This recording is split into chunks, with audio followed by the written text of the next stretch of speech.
le club. Bonjour à toutes et à tous, bienvenue pour ce 11e numéro du podcast Le Club, le podcast du réseau des médiathèques de Quimper-Bretagne occidentale. On se retrouve aujourd'hui pour notre formule classique que vous n'avez pas dû écouter depuis quelques temps puisque dernièrement vous avez proposé pas mal de petits clubs, des formats un petit peu plus courts. Et là je suis très bien accompagné, j'ai Jérôme avec moi. Salut Jérôme. Bonjour. Ça va ? Ça va très bien, merci. Marion aussi ? Bonjour. La forme ? Oui, très bien, et toi ? Bah ouais, nickel. Et Maïwen, Bonjour. tout va bien ? Oui, aussi. Super. L'idée, comme d'habitude, c'est qu'on est là pour au minimum 1 heure, on va dire, pour partager un petit peu nos derniers coups de cœur, nos dernières découvertes, rebondir un petit peu sur ce que vont nous présenter les uns et les autres. J'enchaîne directement. Est-ce que l'un ou l'une d'entre vous a envie d'attaquer ? Non, personne ? Allez Marion, je sens que tu es motivée, non ? Bon, je vais me lancer alors plutôt Vas-y. sur c'est un livre documentaire en histoire. Le sujet est pas très très gai. C'est le titre, c'est Le dernier rescapé de Rodour, Glenn. Ok. Que en fait c'est le témoignage du coup de cet homme-là sur cette journée-là, sa vie, et en fait ça retrace vraiment son histoire à lui, de sa jeunesse, même de ses parents, comment ils se sont installés à Oradour, et vraiment l'après quoi. Donc, vraiment, je suis en train de le lire, je suis à peu près à la moitié, mais Ok. il est vraiment très très intéressant. Du coup, c'est un livre documentaire, c'est ça ? Oui. Oui. D'accord. Et c'est un sujet qui m'a toujours énormément intéressé depuis très très longtemps. C'est un sujet qui intéressait beaucoup mon grand-père qui avait plein de documents sur ça, donc ça pousse à la lecture, à vouloir documenter. Et du coup, tu as déjà été amené à lire ou à voir d'autres choses sur le sujet Oui, ou, oui. Et est-ce que tu as peut-être, je sais pas, un film ou je sais pas, il y a peut-être une série sur le sujet ou j'en Non. sais rien. Non ? Donc Non. que de la littérature, quoi. Oui, après c'est des documentaires, mais c'est des livres qui sont vraiment très très anciens. Ok. Après, peut-être qu'un jour ils feront une série dessus, mais à mon avis, ça sera très difficile à regarder, peut-être pour les petits-enfants, des survivants, etc. Ouais.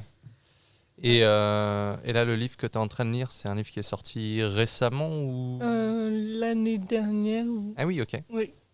C'est sa petite fille, en fait, c'est un monsieur donc, qui a vécu cette journée-là, qui est un des survivants, et ensuite, il a fait des visites auprès des collèges, des lycées, pour faire visiter son village, mais vraiment plusieurs années après. Et en fait, c'est sa petite fille qui va coécrire avec lui Ok. le livre. Vraiment, c'est super intéressant, et de voir que il a gardé pendant des années cette date-là du 10 juin, où vraiment il revoyait les visages des personnes, et il avait l'impression d'étouffer tous les 10 juin. Ouais. Il faudra que tu nous en reparles une fois que tu auras Ouais. totalement fini le Oui, livre, quoi. ouais. Mais en tout cas, la première moitié est Très, très intéressant. trop bien. Jérôme. Je veux bien rebondir sur Ouais. un sujet un petit peu plus léger. Ok. Je voulais vous parler d'une série télé qui s'appelle Young Sheldon. Ah oui, Alors, ok. Young Sheldon, c'est une série qui compte 6 saisons à ce jour. Moi, j'en ai vu 5. En quelques mots, l'histoire, c'est la jeunesse. Ça se passe fin des années 80, début des années 90. Et c'est la jeunesse d'un jeune prodige qui s'appelle Sheldon Cooper. Et si ce nom-là vous est pas inconnu, c'est peut-être parce que vous avez eu l'occasion de regarder une série qui s'appelle The Big Bang Theory. Et The Big Bang Theory, un des personnages principaux, c'est Sheldon Cooper, bien sûr, beaucoup plus grand. Donc en fait, cette série dont je vous parle aujourd'hui, c'est ce que les spécialistes, entre guillemets, appellent une préquelle, c'est-à-dire que c'est une série dérivée qui raconte une période antérieure à la série The Big Bang Theory. Donc c'est la jeunesse de ce personnage-là. Si vous avez eu l'occasion de voir The Big Bang Theory, Sheldon, il est vraiment rigolo. C'est quelqu'un qui est un génie, qui est dans qu'on pourrait qualifier d'autiste si on voulait. Lui-même, il dit souvent que sa maman l'a testé dans sa jeunesse et il n'est pas fou. C'est comme ça qu'il se décrit. Et il grandit dans le Texas. Alors le Texas des années 80-90, c'est une région qui est très bigote, qui est très versée dans la religion, qui est un peu raciste, un peu... Voilà, toutes ces belles choses, n'est-ce pas ? Et Sheldon doit faire face à tout ça, donc il est très très doué. Il arrive à passer les classes très facilement, et en fait, il se retrouve à 13 ans à l'université. Et donc, en fait, sur les 5 saisons, on le voit grandir. Ce qui est intéressant, c'est qu'on le voit lui, mais sa famille autour est vraiment intéressante. Donc ses parents, c'est George, sa maman, c'est Mary. Alors le papa, il est coach de football américain, c'est un cliché, mais il est vraiment. Il est bienveillant, il est gentil. Sa maman, elle est mère au foyer, mais elle travaille quand même un petit peu dans l'église du coin. Avec le curé qui est le prêcheur qui est assez rigolo. Et il a 2 frères et sœurs. Il a une sœur jumelle qui s'appelle Missy et un frère un peu plus âgé qui s'appelle George. Et ce que j'aime vraiment bien dans cette série et que je voulais vous faire partager, c'est que certes le personnage est vraiment intéressant, mais au fur et à mesure des saisons, ce sont les personnages autour de lui qui grandissent et qui vivent leurs propres histoires et qui sont des fois même, certains épisodes se retrouvent centrés sur soit sa sœur ou son frère aîné. Sans vouloir vous spoiler tout, le frère aîné dans la dernière saison, il est grand, il est plus âgé, il doit avoir autour de 18 ans. Non, il n'a pas encore tout à fait 18 ans. Non, il a 17 ans, autant pour moi. Et il a une petite copine, et puis ils font ce que font les jeunes gens à cet âge-là, sans forcément se protéger, et il arrive des choses. Donc c'est aussi ces histoires-là. Il a aussi autour de lui sa grand-mère. Alors la grand-mère, on en entendait un petit peu parler dans The Big Bang Theory, c'est Connie Tucker, mais Sheldon l'appelle Mimo. Et Mimo, c'est vraiment un personnage fantastique. Elle est tout ce qu'on peut rêver d'une grand-mère. Elle est déjantée, elle est rigolote, elle boit, elle fume. Et dans la dernière saison, elle tient un casino clandestin. Donc c'est vraiment la porte ouverte à tout ce qu'on peut imaginer de délirant. Et donc ouais, c'est une série qui est... alors je vous ai pas dit, qui est dans un format que moi j'aime bien. C'est du 25 minutes, des épisodes de 25 minutes. Il y a environ 20, alors de mémoire, entre 20 et 25 épisodes par saison. Donc, si vous êtes comme moi, les dévorer, ça peut aller très très très vite. Mais c'est un format qui est bien, 25 minutes. Donc, sur chaque épisode, il va y avoir un petit arc narratif centré sur un des personnages et puis une petite histoire secondaire. Ça se regarde très très bien. Alors, c'est sur MyCanal. Sachez toutefois qu'on a 3 saisons dans le fond de la médiathèque qui sont disponibles. Et le ton est le même que Big Bang Theory Oui, ouais. Tu retrouves ceux qui ont aimé Big Bang Theory vont vraiment aussi adorer Young Sheldon parce que c'est Jim Parsons, donc c'est l'acteur qui joue Sheldon Cooper, qui fait la voix off de Young Sheldon. Donc en fait, on est un petit peu comme s'il racontait sa propre enfance. Qu'on voit se dérouler devant nos yeux. Donc de temps en temps, il y a le personnage qui le représente, lui jeune, qui est vraiment très très très doué pour un jeune garçon. Il est très très très fort comme acteur. Et en plus, on a la voix de Jim Parsons qu'on connaît bien, qui nous raconte derrière ce qu'il pense, qui fait des commentaires, et c'est très rigolo. Ok. Vous, c'est quelque chose qui vous parle ou pas du tout Pas du tout. Pas du tout. Ah ouais, mince.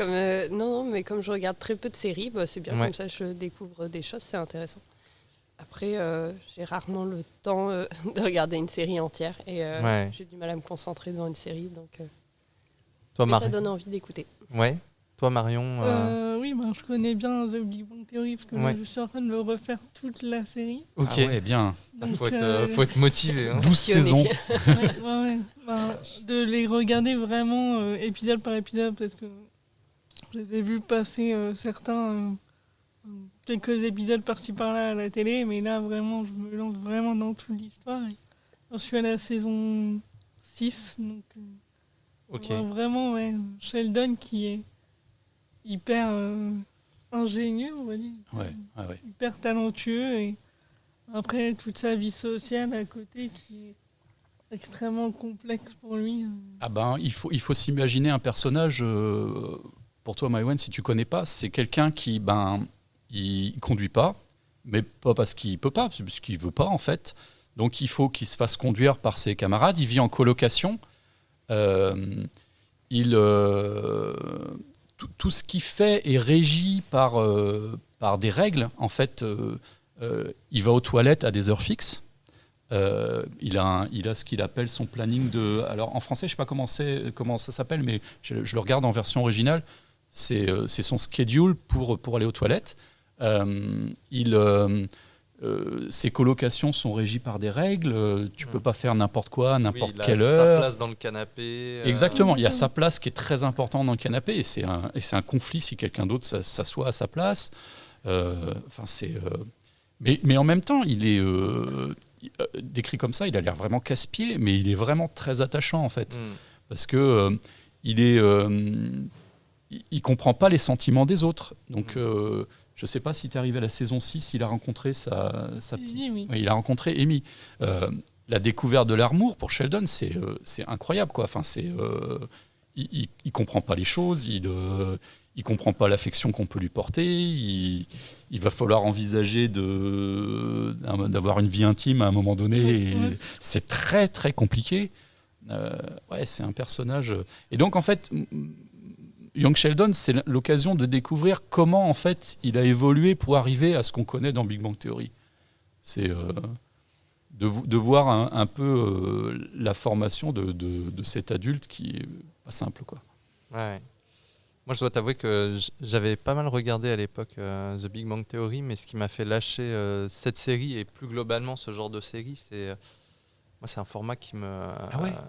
En fait, ce truc de sitcom avec où on entend les rires du public derrière et tout, je trouve ça insupportable. Ah ouais, mais je peux comprendre ça. Ouais, je peux comprendre ça. Et je trouve que, alors malgré le fait qu'il y ait quand même une évolution des personnages dans The Big Bang Theory, je trouve qu'on tourne assez rapidement en rond. C'est-à-dire que c'est quand même souvent le truc de la blague sur le geek, puis la blague sur la bimbo. Bien sûr. Et au bout d'un moment, moi, ça me fait un peu suer, quoi. Et ce que je trouve dommage, en fait, avec cette série, c'est que très souvent, on ne rit pas avec eux, mais on rit d'eux, en fait. Et là où ça se vend comme une série un peu sympa sur les geeks, en fait, par moments, ils sont touchants, mais la plupart du temps, on les fait passer pour des guignols. C'est-à-dire qu'il y a celui qui est incapable de parler aux femmes, il y a celui qui est autiste, il y a l'Indien... de service un peu. Mais, je vois ce que tu veux dire. Ouais. Et c'est vrai que sur 12 saisons, il y en a quelques-unes qui étaient moins bonnes que les autres. Ouais. Et par contre, moi, ce qui m'a fait peut-être tenir sur la durée, c'est que justement, j'ai quand même réussi à m'attacher au personnage au bout d'un moment. Et tu as quand même envie de voir comment ça évolue et jusqu'où ils vont aller. Mais je pense que tu as quand même une phase des premières saisons, je ne saurais pas dire combien, mais où justement, tu es obligé de respecter ces stéréotypes, ces clichés pour accrocher le téléspectateur, pour que le créateur de la série, c'est Chuck Lorre, vende son concept au network et puis arrive à faire renouveler sa série. Mais au bout d'un moment, en fait, c'est pour moi une série qui s'est bonifiée un petit peu avec l'âge. C'est que si tu as réussi à passer le cap de dire, bon, c'est vrai que c'est un format sitcom qui est plus ou moins agréable, tu t'es attaché aux personnages et tu as envie de voir comment ils évoluent. Pour moi, le plus grand mérite de The Big Bang Theory, c'est que comme il y a des blagues tout le temps sur Battlestar Galactica, c'est que ça m'a fait regarder à l'époque Battlestar Galactica et c'est quelque chose, quoi. Grande série. Par contre, c'est vrai que là, je vais aller dans ton sens, c'est que si tu n'as jamais vu Star Wars, si tu n'as jamais vu Battlestar Galactica, si tu n'as jamais vu Star Trek, tu passes à côté de peut-être 25 à 50% de leurs blagues. Ouais, après, le truc, c'est que c'est une série qui a quand même marché auprès du grand public. Et en fait, je pense que même quelqu'un qui ne connaît pas Battlestar Galactica ou Star Wars, Bah en fait se dit ouais ok c'est une blague sur un truc de nerd un petit peu et c'est ça qui va faire rigoler en fait. Oui. Ça marche quand même. Après effectivement tu passes à côté de certaines refs et tout, mais je suis pas sûr que pour le grand public ce soit si dérangeant que ça. Peut-être un peu plus dans les caméos, tu vois. Il y a régulièrement des invités qui viennent d'autres séries, etc. Ouais. Elon Musk a fait une apparition dans The Big Bang Theory. On voit pas mal de gens un petit peu comme ça. Dans Young Sheldon, un peu moins, même si j'ai pu reconnaître à droite à gauche des gentils. Tiens, c'est vrai qu'il y a un côté cliché. Mais moi, je vois à la maison. Après, dans tout. La plupart des œuvres. Ma femme, qui n'a pas du tout toutes ces références-là, a quand même réussi à l'apprécier. Moi, sur le format sitcom, je crois que la seule série qui me tient vraiment, c'était Malcolm. Tu vois. Ouais, d'accord. Tu vois, même les Friends, etc., au bout d'un moment, je suis là. Et c'est bon, un tel qui sort avec un tel, puis avec un tel. Et au bout d'un moment, tu dis, les gars, faut arrêter là, vous tirez le truc. En fait, j'ai tout le temps l'impression qu'on essaye de tirer tant que ça marche. Et en fait, on voit un peu. Tu vois les ficelles. Ouais, c'est ça. Alors... Et ce truc des rires préenregistrés, moi, je peux pas. Enfin, je ne peux plus. Ça me dérangeait pas quand j'étais ado, mais maintenant, je peux plus du tout. Il y a quelque chose qui, au niveau du format, que j'aime bien, c'est en fait sa durée assez courte. C'est-à-dire que tu rentres le soir un peu fatigué de ta journée, tu n'as pas forcément envie de t'enquiller un épisode, voire plusieurs, d'une série de 45, voire 50, voire 1h10 maintenant pour certaines. Qu'un épisode de Big Bang Theory, hop, tu en regardes un, tu en regardes deux, et puis voilà quoi. Oui, et l'avantage aussi de toutes ces séries, c'est que même s'il y a un fil conducteur, techniquement, tu peux regarder un épisode par-ci, par-là, c'est pas problématique. Tu peux. Ce que tu disais, toi, tu avais vu quelques épisodes. Je suppose qu'on a tous été dans la situation à regarder un épisode de Friends à l'époque. J'ai l'impression que ça passait sur toutes les chaînes de télé quand j'étais petit. Quoi. C'est vrai. C'est, en fait, un coup, tu regardais un épisode de la saison, je sais pas combien il y en a, la 12, la 3. Et puis, c'était pas grave. Oui, en soi, c'est pas hyper problématique. Je crois que c'est pensé aussi pour être snacké en quelque sorte. Quoi. Donc tu disais que t'es pas trop série. Non, je suis pas trop série. Après là, vous parliez de geek dans votre série. J'ai lu dernièrement une BD pour les jeunes sur les jeux de rôle. Okay. C'est assez rare de trouver des BD qui vraiment abordent la thématique du jeu de rôle et surtout en jeunesse en plus. Okay. Et donc là, c'est 2 gamines qui font du jeu de rôle. Et elles sont que 2 en fait à faire. Donc il y a une maître du jeu et puis une joueuse. Et à l'école, en fait, la maître du jeu, elle décide de trouver d'autres joueurs et de créer un club. Donc la BD s'appelle Dungeon Club. C'est Xanté Bouma qui l'a faite. Et en fait, ça crée un petit incident dans leur amitié parce que la joueuse, elle a pas trop envie de se mélanger aux autres. Elle a peur un peu de se faire des nouveaux amis. Et du coup, elle va tout faire pour empêcher les autres de venir jouer à ce club. Et donc forcément, elles vont à un moment donné se disputer. J'ai trouvé ça très mignon, les dessins sont très beaux. Et on aborde des thèmes tels que, on va dire un peu l'anxiété sociale, tout ce qui est aussi harcèlement à l'école, parce que en fait, la jeune fille qui a peur de se confronter aux autres, elle a été harcelée. Du coup, elle va reproduire du harcèlement sur un autre élève pour l'empêcher de venir au club. Donc voilà, il y a tout ça qui se mélange. J'ai trouvé ça très bien fait. Et puis c'est agréable de lire une série sur le jeu de rôle parce que du coup on a des parties où c'est la vie de ces jeunes filles, mais il y a des parties où c'est juste l'histoire qu'elles sont en train de vivre dans leur jeu de rôle. Et donc leur personnage, et on voit la façon dont elles imaginent leur personnage et comment ça se répercute aussi sur leur vie, enfin qu'est-ce qu'elles tirent du jeu et qu'est-ce qu'elles ramènent dans le jeu de leur vie. Voilà, j'ai trouvé très sympa. Comme on parle de séries et de BD, là, je ne sais pas si vous avez vu, il y a Netflix qui a sorti il y a quelques temps une adaptation de One Piece en série live. Alors, j'ai arrêté les séries il y a quelques temps, mais je me suis dit, bon, allez, on va essayer. Il a replongé. Masochiste. Alors, la série, je suis un peu à contre-courant, tout le monde a trouvé ça vraiment pas mal. J'ai trouvé ça éclaté. Pour moi, c'est. Ah ouais. Ah ouais, c'est vraiment mauvais, quoi. C'est une catastrophe. En fait, le truc, c'est que One Piece, c'est un univers qui est assez farfelu, avec des personnages assez en couleur, un univers avec des poissons géants, des créatures, des îles avec des climats étonnants et tout. Et en fait, le truc, c'est que malgré un budget qui est quand même assez titanesque, je crois, pour la série, moi, je trouve ça laid, en fait. Tout simplement. C'est que je trouve ça hyper moche. Là, la série, elle doit faire à peu près 10 épisodes, quelque chose comme ça. C'est Ouais, ça, ça 8 vaut- ou 10, je sais plus. 8. Ouais, ce qui couvre à peu près l'équivalent de 10 tomes, je dirais, dans le manga. Et Il y en a 105. Ouais, c'est ça. Ouais. c'est ça. Et du coup, ils sont obligés de faire des choix scénaristiques. Et en soi, j'ai pas de problème avec ça. Le problème, c'est que les choix qui sont faits sont nuls. C'est-à-dire que toutes les séquences qui ont de l'émotion dans le manga perdent en émotion dans la série parce que c'est réécrit et du coup, ce qui faisait la beauté de la scène est perdu. Et en plus de ça, les acteurs sont mauvais. Le seul acteur qui est à peu près correct, c'est l'acteur qui joue Zoro, parce que Zoro, c'est un personnage qui est monolithique, c'est-à-dire qu'on lui demande d'avoir aucune expression, donc c'est pas compliqué à jouer. Par contre, le mérite de la série, c'est que moi, j'avais arrêté de lire One Piece à la fin de mon adolescence, parce que commençait à y avoir pas mal de tomes et que je m'étais lancé dans d'autres séries.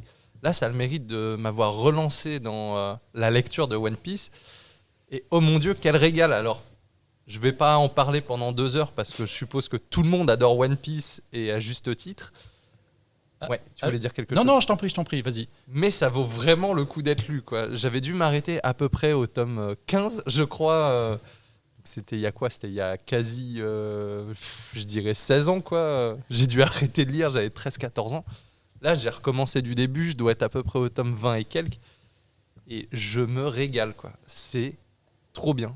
Alors, c'est assez amusant parce que depuis que la série est sortie, j'ai eu pas mal d'adultes qui sont venus me voir en bibliothèque, parce que du coup je m'occupe du fonds manga, et qui sont venus me demander où étaient les One Piece, parce que comme ils avaient vu la série, en fait ils voulaient se mettre au One Piece. Alors Trop bon, bien. des fois ils sont un peu étonnés de savoir qu'il y a 105 tomes, Ouais. voilà, mais qui sont lancés vraiment parce qu'ils les avaient jamais lus, et que du coup ça leur a vraiment donné envie de le lire. Ok. Donc j'ai trouvé ça chouette. Après moi c'est vrai que j'ai eu du mal à imaginer, je l'ai pas regardé, mais comment on peut récupérer un manga qui est aussi loufoque en fait, parce qu'avec tout ce que permet le dessin, Ouais, j'ai exactement. du mal à comprendre comment on peut le rendre en film sans que ce soit un peu gênant.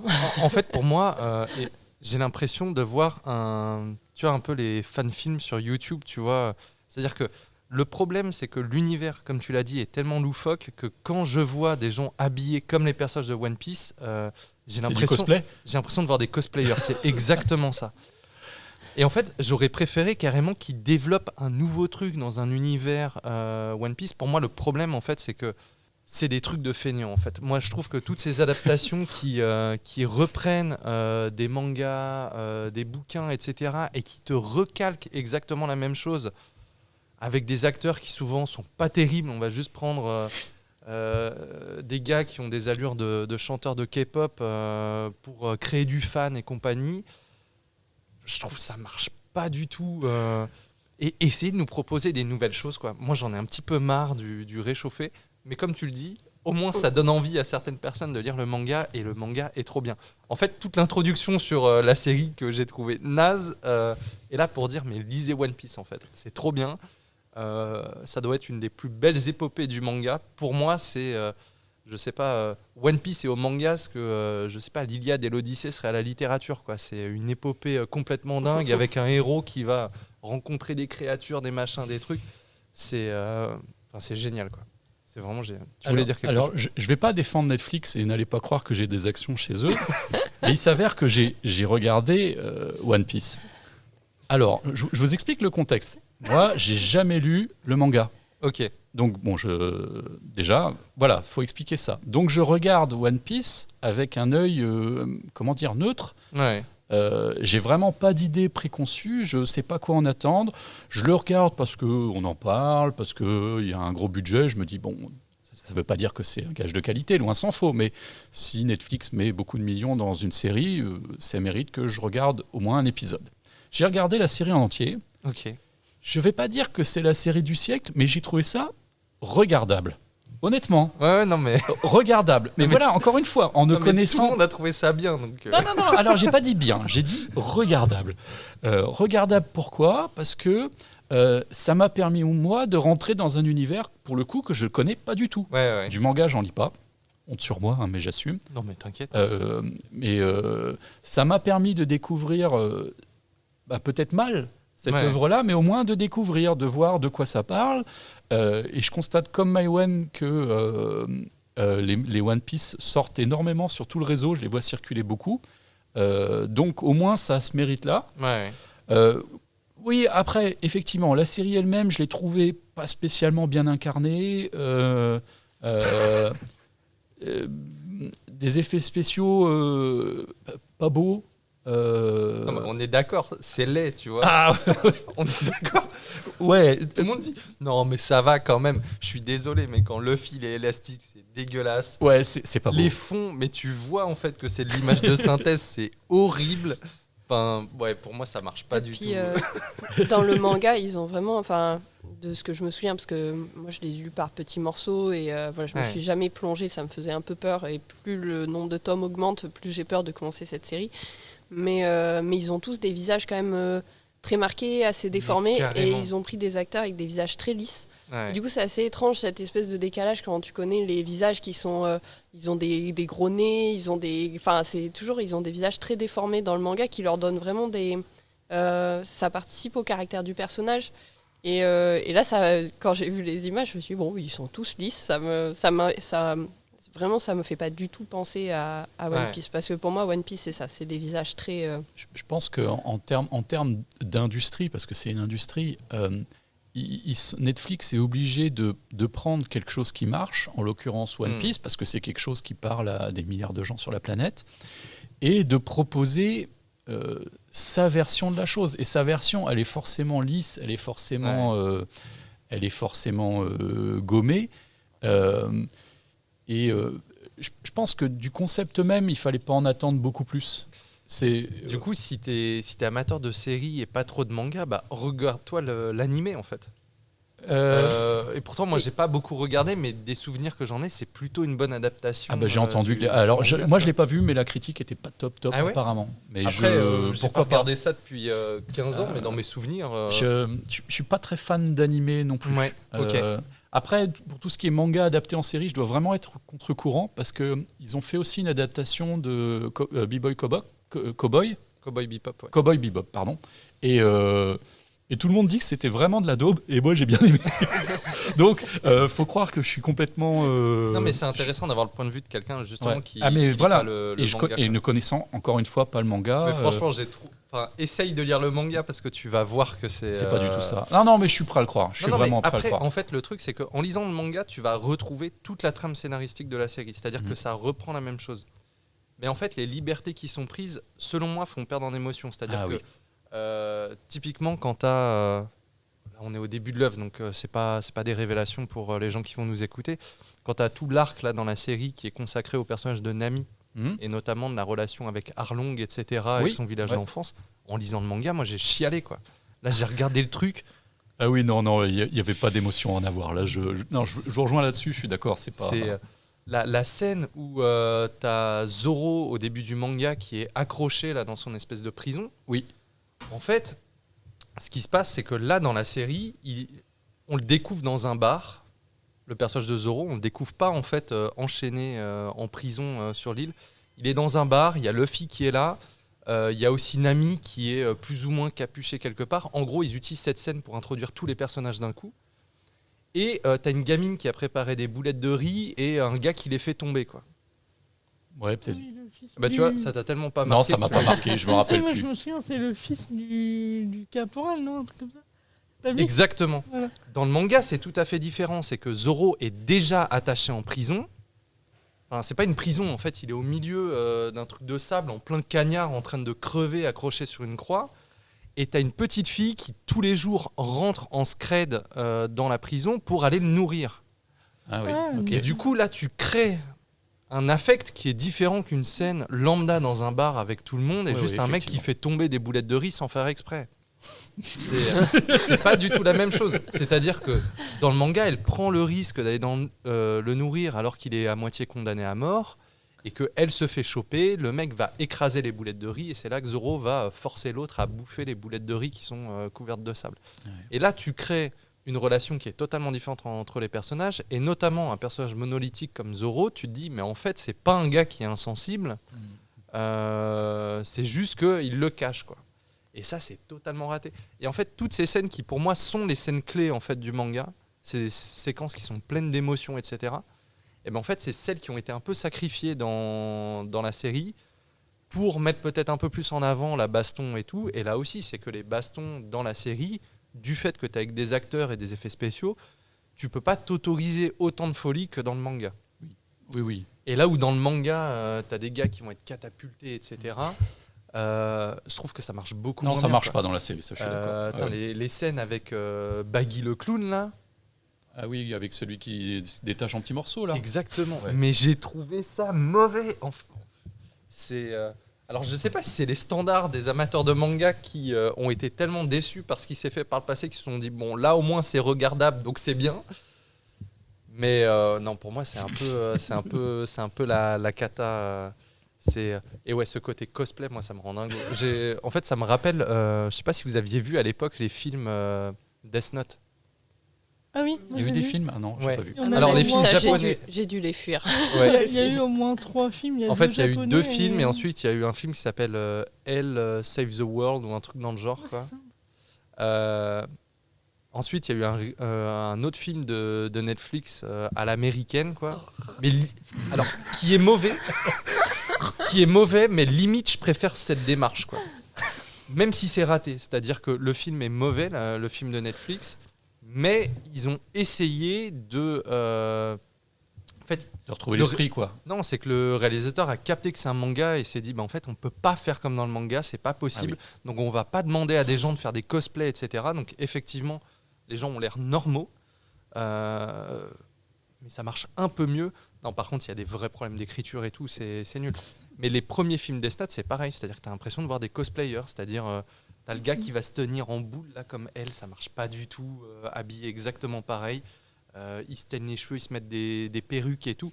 Ouais, en fait, pour moi, j'ai l'impression d'être à la Japan Expo, quoi. Et là où à la Japan Expo, bah, c'est rigolo parce Oui. que tu es sur un festival et c'est chouette de voir des passionnés se déguiser.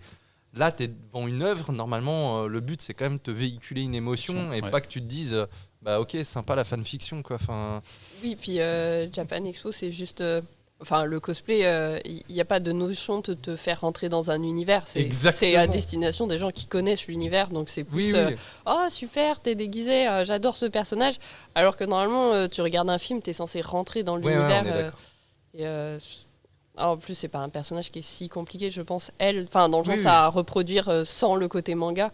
Oui, Mais, oui, et t'es pas obligé de le mettre dans des positions pas possibles. voilà, ça qui va s- marcher qui ne dans le marche manga, mais tu peux que en faire dessin. un mec un peu atypique, limite, tu vois, on pourrait dire là aussi, tu vois, ça va être un peu comme Sheldon, un peu autiste ou je sais pas quoi, mais sans en fait, refaire exactement comme dans un manga parce que c'est des médiums différents et là, en fait, notre crédulité va pas être la même face à des acteurs que face à du dessin, quoi. Oui, puis en dessin, tu es obligé forcément de grossir les traits et d'accentuer certaines positions pour que justement elles paraissent pas. Parce que c'est plat un dessin. Ouais. Donc pour qu'elles paraissent un peu en relief, tu es obligé de faire d'accentuer même les courbes sur certaines Ouais, bien sur sûr. les mouvements pour vraiment que ça donne l'impression, alors que en film si tu fais ça c'est juste ça rend trop bizarre quoi. Je trouve que l'œuvre qui a plutôt capté l'intérêt de chaque médium, ça va être Camelot, tu vois. Oui.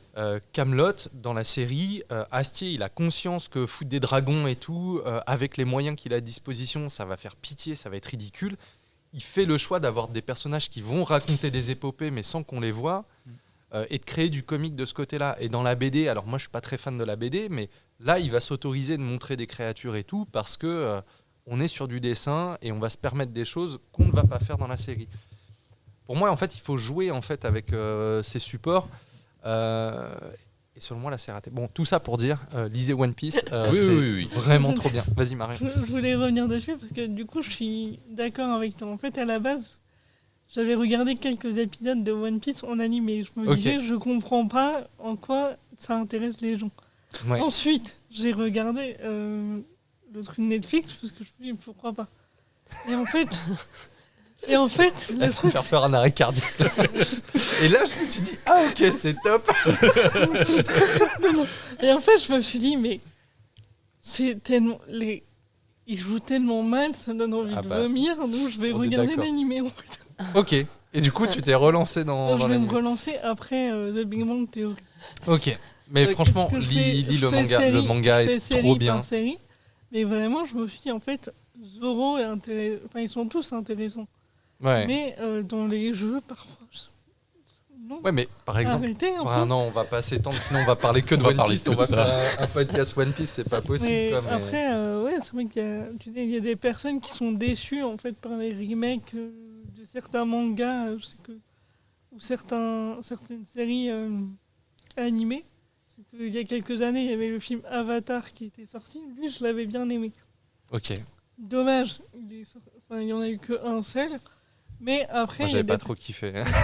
après, j'ai pas regardé le film de Dragon Ball qui sont sortis, mais apparemment, il est vraiment. Ah, Dragon Ball Evolution, ouais, c'est une Oui. catastrophe. Donc, Mais ça existe des bonnes adaptations. Bah voilà, ça va être l'occasion de parler d'une autre œuvre. Les sœurs Wachowski qui ont sorti le film Speed Racer. C'est sorti, je sais plus si c'est avant ou après Matrix. Je dirais un petit peu après le premier Matrix. Et en fait, c'est une adaptation d'un manga japonais de course. Et en fait, ce qui est top, c'est qu'elles se sont totalement emparées du truc et on réussit à retranscrire en film toute la folie des animés, mais en ayant conscience que des acteurs, tu peux pas leur tordre le visage, etc. Et je trouve que c'est le parfait équilibre.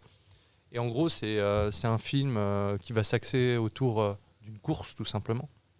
Et donc, les courses qu'on peut imaginer dans les animés, avec des véhicules de dingue, des couleurs dans tous les sens. Les pouvoirs de la loutre sacrée. Exactement, c'est totalement dans le délire, mais ça marche, quoi. Et c'est vraiment pas mal du tout. C'est vraiment un bon film, quoi. Mais parce que les sœurs Wachowski, en fait, ce que je trouve intéressant, même si tous leurs films sont pas exceptionnels, c'est qu'on sent que déjà elles aiment cette culture, qu'elles l'ont digérée et qu'elles veulent proposer quelque chose de nouveau après avoir digéré tout ça. En soi, sans manga, etc., on n'a pas de Matrix, quoi. Et Matrix, j'ai pas l'impression de regarder des cosplayers de Japan Expo, tu vois. Non. C'est l'univers, il est crédible, j'y crois. On veut nous raconter quelque chose dans un univers qui marche, quoi.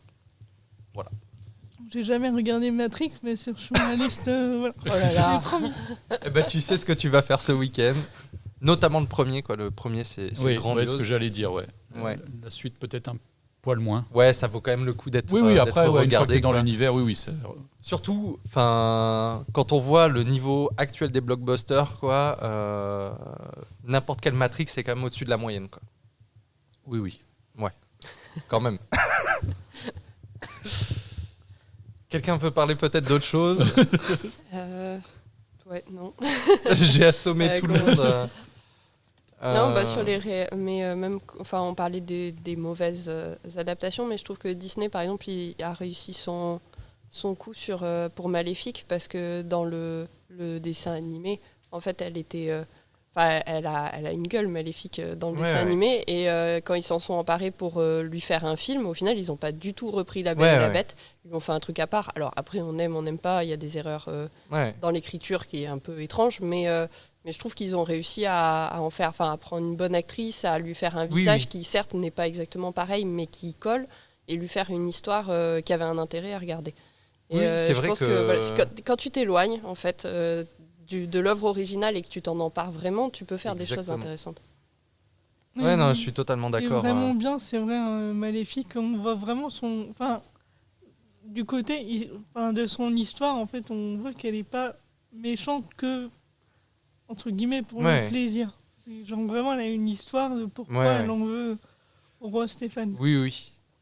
Non, c'est vrai que le film est, je dirais, pas désagréable, quoi. C'est-à-dire que c'est pas non plus une grande réussite, quoi. Bah, Mais c'est pas comme. Ouais. Je l'ai pas vu, mais moi, il me faisait peur un peu La Petite Sirène parce qu'ils ont voulu tout reprendre. Et Ouais. donc, je sais que par exemple, Tu l'as vu, rien du que. Non, le poisson, quand j'ai vu comment était retranscrit le poisson, enfin, voilà, il y a des choses qui Polochon. passent. Ouais, le polochon, qui passe pas vraiment à l'écran et tu peux pas le transformer forcément. Et donc, Maléfique, après, c'est un film. On va dire, c'est pas un grand film, mais il a réussi à s'écarter et à faire que les fées, elles ont pas l'air non plus. Elles sont ridicules dans le personnage qu'elles jouent, mais Mais on y croit de la façon Ouais. dont ils sont faits et ils n'ont pas essayé d'en faire un truc fait de synthèse. Voilà. Donc, je trouve qu'ils ont fait des bons choix. Ça nous fait quand même beaucoup de remakes, etc. dernièrement. Oui. Là, Ils ont l'année une dernière- passion remake. Cette année, il y a eu aussi 2 remakes de Pinocchio Voilà. que j'ai Ah oui. trouvé tous les deux nuls, même celui de Guillermo del Toro, alors que c'est globalement quand même un réalisateur qui me plaît pas mal. Guillermo del Toro, celui qui a fait Le Labyrinthe de Pan. Oui. Moi, j'ai adoré Pacific Rim. Bah voilà, quand on parle de films dont les univers sont tirés de mangas, etc., Pacific Rim, c'est totalement ça. C'est-à-dire que ça vient des mangas avec des mechas, ça vient aussi des œuvres japonaises avec des kaiju. En gros, c'est ces créatures géantes type Godzilla et tout. Et ben, Pacific Rim, c'est totalement inspiré de tout ça, mais ça nous propose autre chose, quoi. Et pourquoi je parle de Guillermo del Toro ? Ah oui, parce qu'il a fait un Pinocchio qui est naze cette année. Il y a eu en fait 2 nouveaux Pinocchio, un qui a été produit par Disney et l'autre qui a été produit par Guillermo del Toro. Je crois que c'est pour Netflix, si je me trompe pas. Il n'y a pas un jeu vidéo qui est sorti là récemment? Si, c'est... Je l'ai pas J'ai vu. vu quelqu'un y jouer. Lies of P, un truc comme ça. Et quand on m'a dit que c'était Pinocchio le personnage, j'étais ah bon. Bah, c'est pas comme ça que je l'imaginais. Mais... Après, moi je trouve que Pinocchio c'est un univers qui est chouette et il y a moyen de faire des trucs cool avec. Mais Et là c'est pareil. C'est amusant que tout le monde se soit emparé de Pinocchio au même moment. Quoi. Oui, Du sachant coup, il y a que 2 films, un jeu vidéo. Cette année il y a eu 2 films, mais il y a aussi eu un film l'année dernière, Pinocchio. Ah oui, d'accord. Un film italien qui lui vaut un peu plus le coup. Là c'est un film en live action Pinocchio italien. Plutôt à destination des enfants, mais que je trouve beaucoup plus chouette dans la réalisation. Il y a des partis pris qui sont assez sympas. En gros, des 3 films Pinocchio qui sont sortis en moins de 2 ans, c'est le plus chouette. J'ai plus en tête le réalisateur, il faudrait que je cherche ça. Peut-être que pendant ce temps, quelqu'un peut combler. Ouais, après, je voulais quand même parler dans Maléfique. En fait, ça m'a énormément perturbé de voir l'actrice de Dolores Ombrage en fait. Je me suis dit, tu n'as pas ta place ici. tu es maléfique. C'est Matteo Garrone et le film, en fait, il date pas de l'année d'avant, il date pas de 2021, il date de 2019. Mais en gros, c'est quand même assez récent, quoi. Et le film est un peu plus chouette. Geppetto, il est joué par Roberto Benigni. Oui. Pour moi, c'est plutôt quand même à destination des enfants, mais le film marche pas mal, quoi. Il y a Tom Hanks aussi qui a fait Geppetto dans un autre film, je sais plus.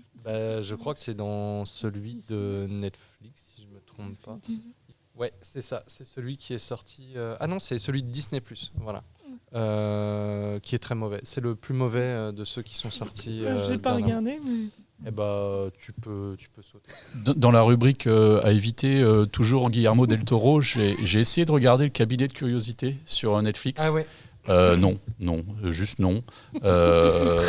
En fait, je crois que c'est le premier épisode du club où on parle plus de trucs qu'on ne recommande pas que de choses Où on qu'on vous râle. recommande. Non, mais c'est bien, on va vous faire gagner du temps. En fait. C'est ça. Mais j'ai regardé le premier épisode et j'ai pas Ah continué. bah non, voilà, j'ai regardé un épisode et j'ai dit non, c'est du réchauffé, vu, revu. Ouais. Il apporte pas sa patte, il y a rien, c'est sans intérêt. Mais de toute manière, je crois que c'est même pas lui qui réalise. En gros, Non, je en crois quelque qu'il- sorte, il donne carte blanche Ouais, à c'est d'autres réalisateurs. pseudo showrunner. Ouais. Genre j'ai approuvé cette série, mais c'est tout quoi. Et est-ce que l'un d'entre vous a vu son dernier film là, c'est pas Crimson Peak ou quelque chose comme ça? Non, c'est pas ça. Non, alors j'avoue que je regarde très J'ai peu vu de films. Crimson Peak, mais c'est pas... ça doit pas être ça. Euh, Celui auquel je pense, Crimson Peak, c'est avec Tommy Hiddleston. Ouais, mais je crois que c'est le dernier Guillermo del Toro, hein, si je me trompe pas. Il est sorti à un moment. Ou je confonds peut-être avec autre chose. Hein.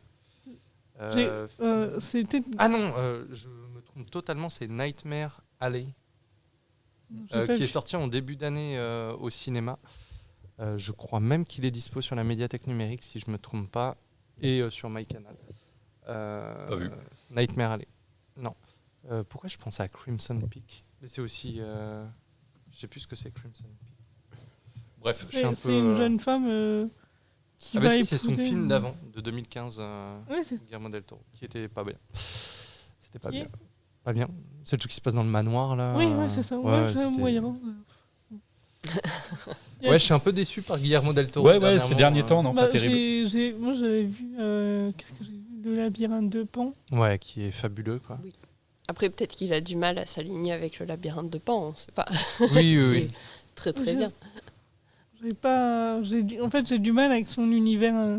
Ah ouais. Guillermo del Toro. Après, j'ai essayé La Forme de l'eau. Je l'ai fini pour le finir, mais C'est vrai que j'ai pas aimé du tout non plus. Ah ouais, pas du tout. Non, Ah, moi, non, j'ai trouvé ça non. correct quand même. Ah Mais non. effectivement, ça faisait un peu Labyrinthe de Pan moins bien, quoi. Ouais, vraiment moins bien parce que je trouve on retrouve vraiment ce côté, je suis désolée, mais un peu film américain. Oui, avec oui, oui. toujours cette histoire d'amour qui tient pas la route. Voilà, moi j'ai trouvé qu'elle tenait pas la route. Toujours cette histoire de très grand méchant et je trouve que pour le coup il a essayé d'en faire un grand méchant comme on retrouve dans le Labyrinthe de Pan. Donc alors je sais plus, je crois que il perd un doigt à un moment donné, puis je sais pas, il se promène avec son doigt. Enfin, il y a un truc comme ça et dans le Labyrinthe de Pan il se recoue, le méchant se recoue à vif, il me semble, la joue. Et je pense qu'il a essayé de rejouer un peu sur ce truc-là du méchant qui a quelque chose d'horrible même au niveau du corps.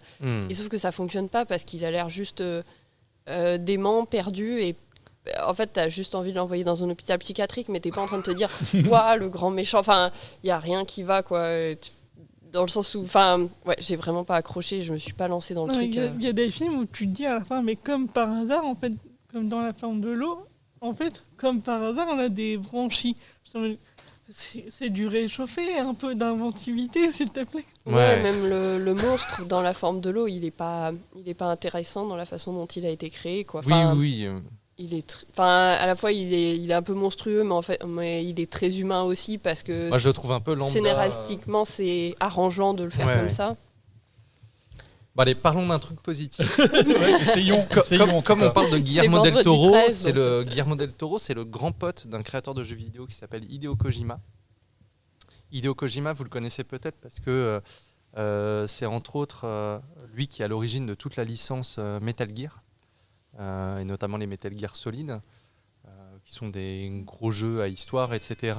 Et qui a sorti il y a quelques années un de mes gros coups de cœur de la dernière génération de jeux vidéo, qui s'appelle Death Stranding, qui est un jeu assez fabuleux dont je vais vous reparler bientôt parce que j'en ai tourné une vidéo qui sortira sur nos réseaux, mais comme je sais que certains nous écoutent et ne regardent pas forcément les vidéos et inversement, c'est l'occasion d'en parler. Dans Death Stranding, en fait, vous incarnez une espèce de livreur dans un monde post-apocalyptique. Vous avez du mal à sortir. Ouais. Et le personnage principal est incarné par le gars avec l'arbalète là, dans Walking Dead, je sais plus comment il s'appelle. Norman Reedus ou un truc dans le genre. Je suis nul pour les noms.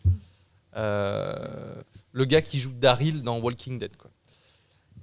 Et en fait, le jeu est absolument génial. Alors effectivement, quand je dis un livreur dans un monde post-apocalyptique, ça fait pas trop rêver. Mais en fait, toute la richesse du jeu réside dans deux choses selon moi. D'un côté, le gameplay et d'un autre côté, l'ambiance du jeu. Ce qui se passe, c'est que le monde est devenu quasi invivable. Donc le peu d'humains qui restent vivent dans des espèces de bases qui sont éparpillées un peu partout. Et entre ça, c'est des grandes étendues complètement désertiques, des plaines, des montagnes, etc. Et vous allez devoir les traverser. Sauf que qui dit monde post-apo dit la météo et l'environnement est plus forcément si vivable que ça. Donc on a des pluies d'acide, des espèces de créatures énigmatiques qui apparaissent et qui peuvent vous choper. Et vous, livreur, en fait, vous devez vous charger le dos d'une quantité astronomique de matériaux, etc. Et tout le gameplay réside dans le fait de réussir à avancer. C'est-à-dire que vous allez souffrir comme le personnage. C'est-à-dire que plus il va avoir de choses sur le dos, plus ça va être compliqué d'avancer. Et en fait, ça va être vous avec la manette, qui allez devoir gérer son équilibre, l'avancée de ses pas. Et en fait, je trouve ça absolument génial parce que l'émotion est véhiculée par ce qui fait la spécificité du jeu vidéo, c'est-à-dire le gameplay. Et donc, quand le personnage est en souffrance, on est en souffrance. Quand on a réussi quelque chose, c'est, je ne vais pas dire l'extase, mais presque, parce que... Voilà, tu te sens plus léger, t'arrives plus à exactement. le manipuler. Et en plus de ça, l'univers est assez fou, c'est-à-dire que certaines personnes ont une espèce de sixième sens qui permet de sentir l'arrivée des espèces de créatures énigmatiques dont j'ai parlé tout à l'heure. Et du coup, des personnes qui n'ont pas ce sixième sens vont s'équiper d'une espèce de capsule qu'ils vont porter devant eux avec des embryons ou des bébés en croissance qui, eux, disposent de ce sixième sens et du coup vont en profiter en quelque sorte. Et du coup, il y a aussi tout un délire esthétique qui est hyper chouette. Vous êtes un livreur, mais en fait, vous êtes dans une espèce de combinaison quasi de cosmonaute du futur avec votre bébé qui est fixé sur le ventre. Et du coup, qui va commencer à pleurer et à réveiller des détecteurs dans votre combi dès que des trucs bizarres vont se passer. Enfin, il y a un délire qui est fou. Et je vous parlais de l'ambiance, en fait.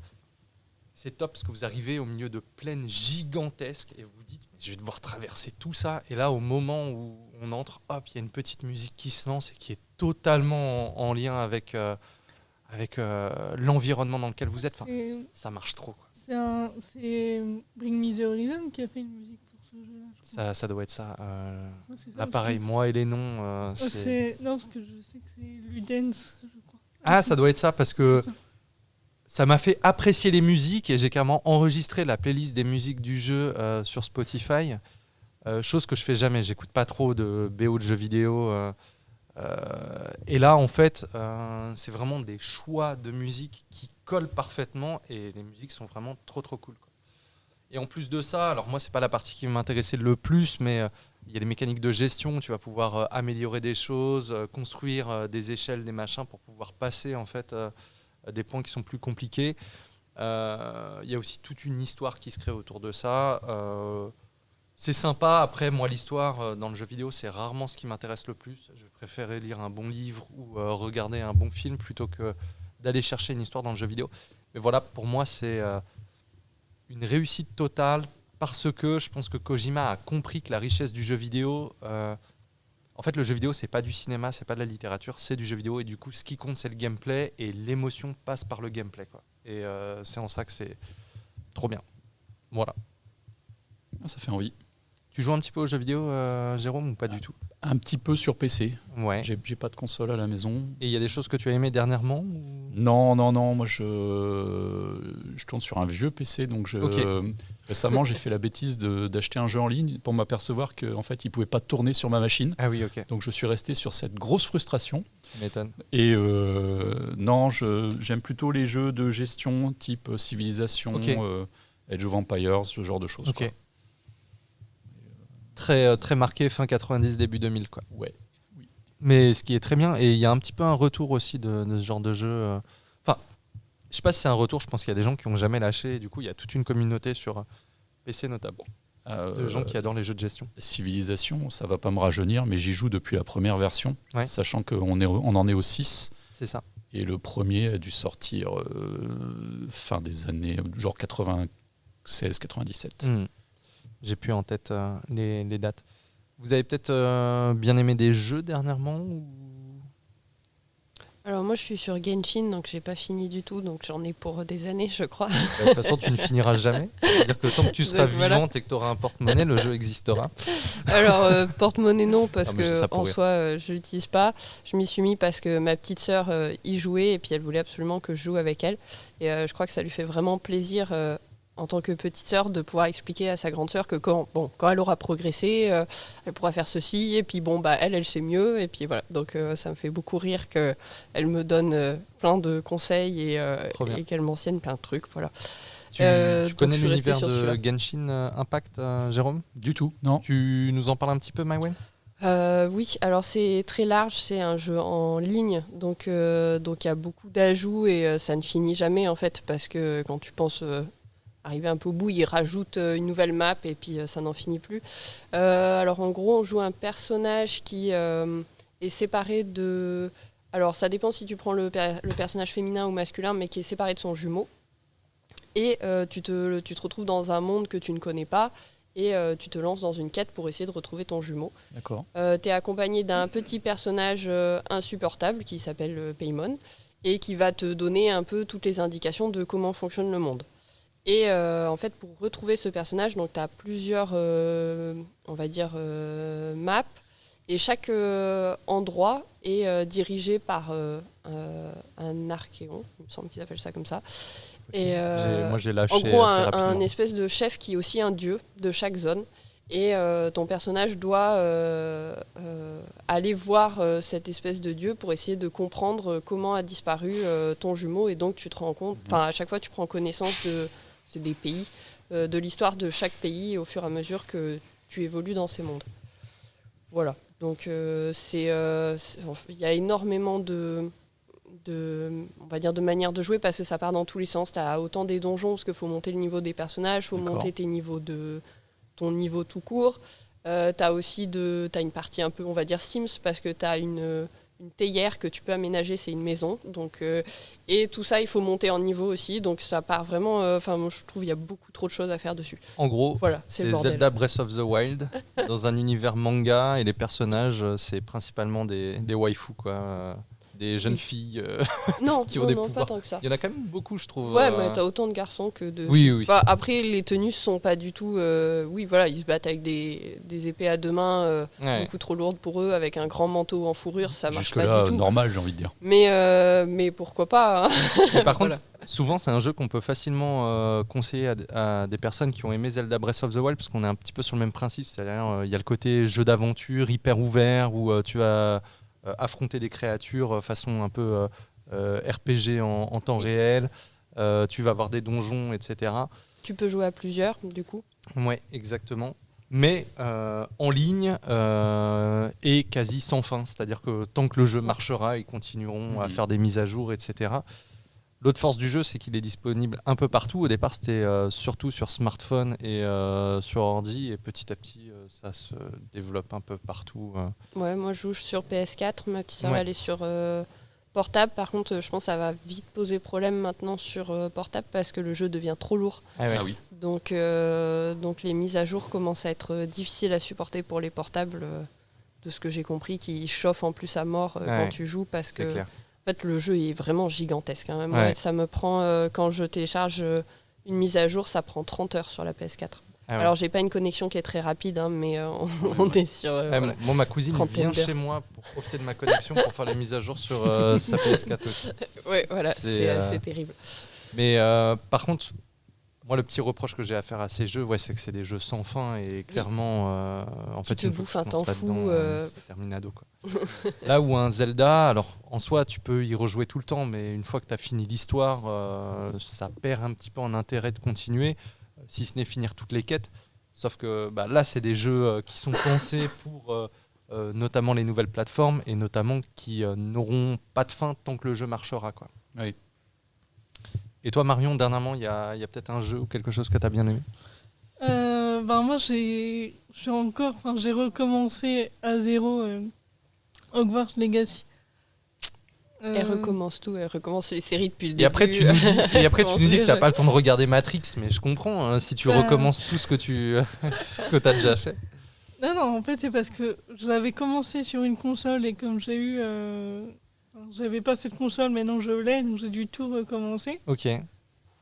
Et donc vraiment, je me relance avec plaisir de pouvoir lancer des sorts à souhait. Donc, Hogwarts Legacy, c'est le jeu adapté de Potter. l'univers Ouais. d'Harry Potter. Ouais. Exactement, c'est plusieurs années avant Harry Potter et donc c'est une jeune fille qui arrive, selon le sexe du personnage que tu choisis, en fait, tu peux Hmm. choisir totalement son physique, s'il a des cicatrices, etc. Ouais.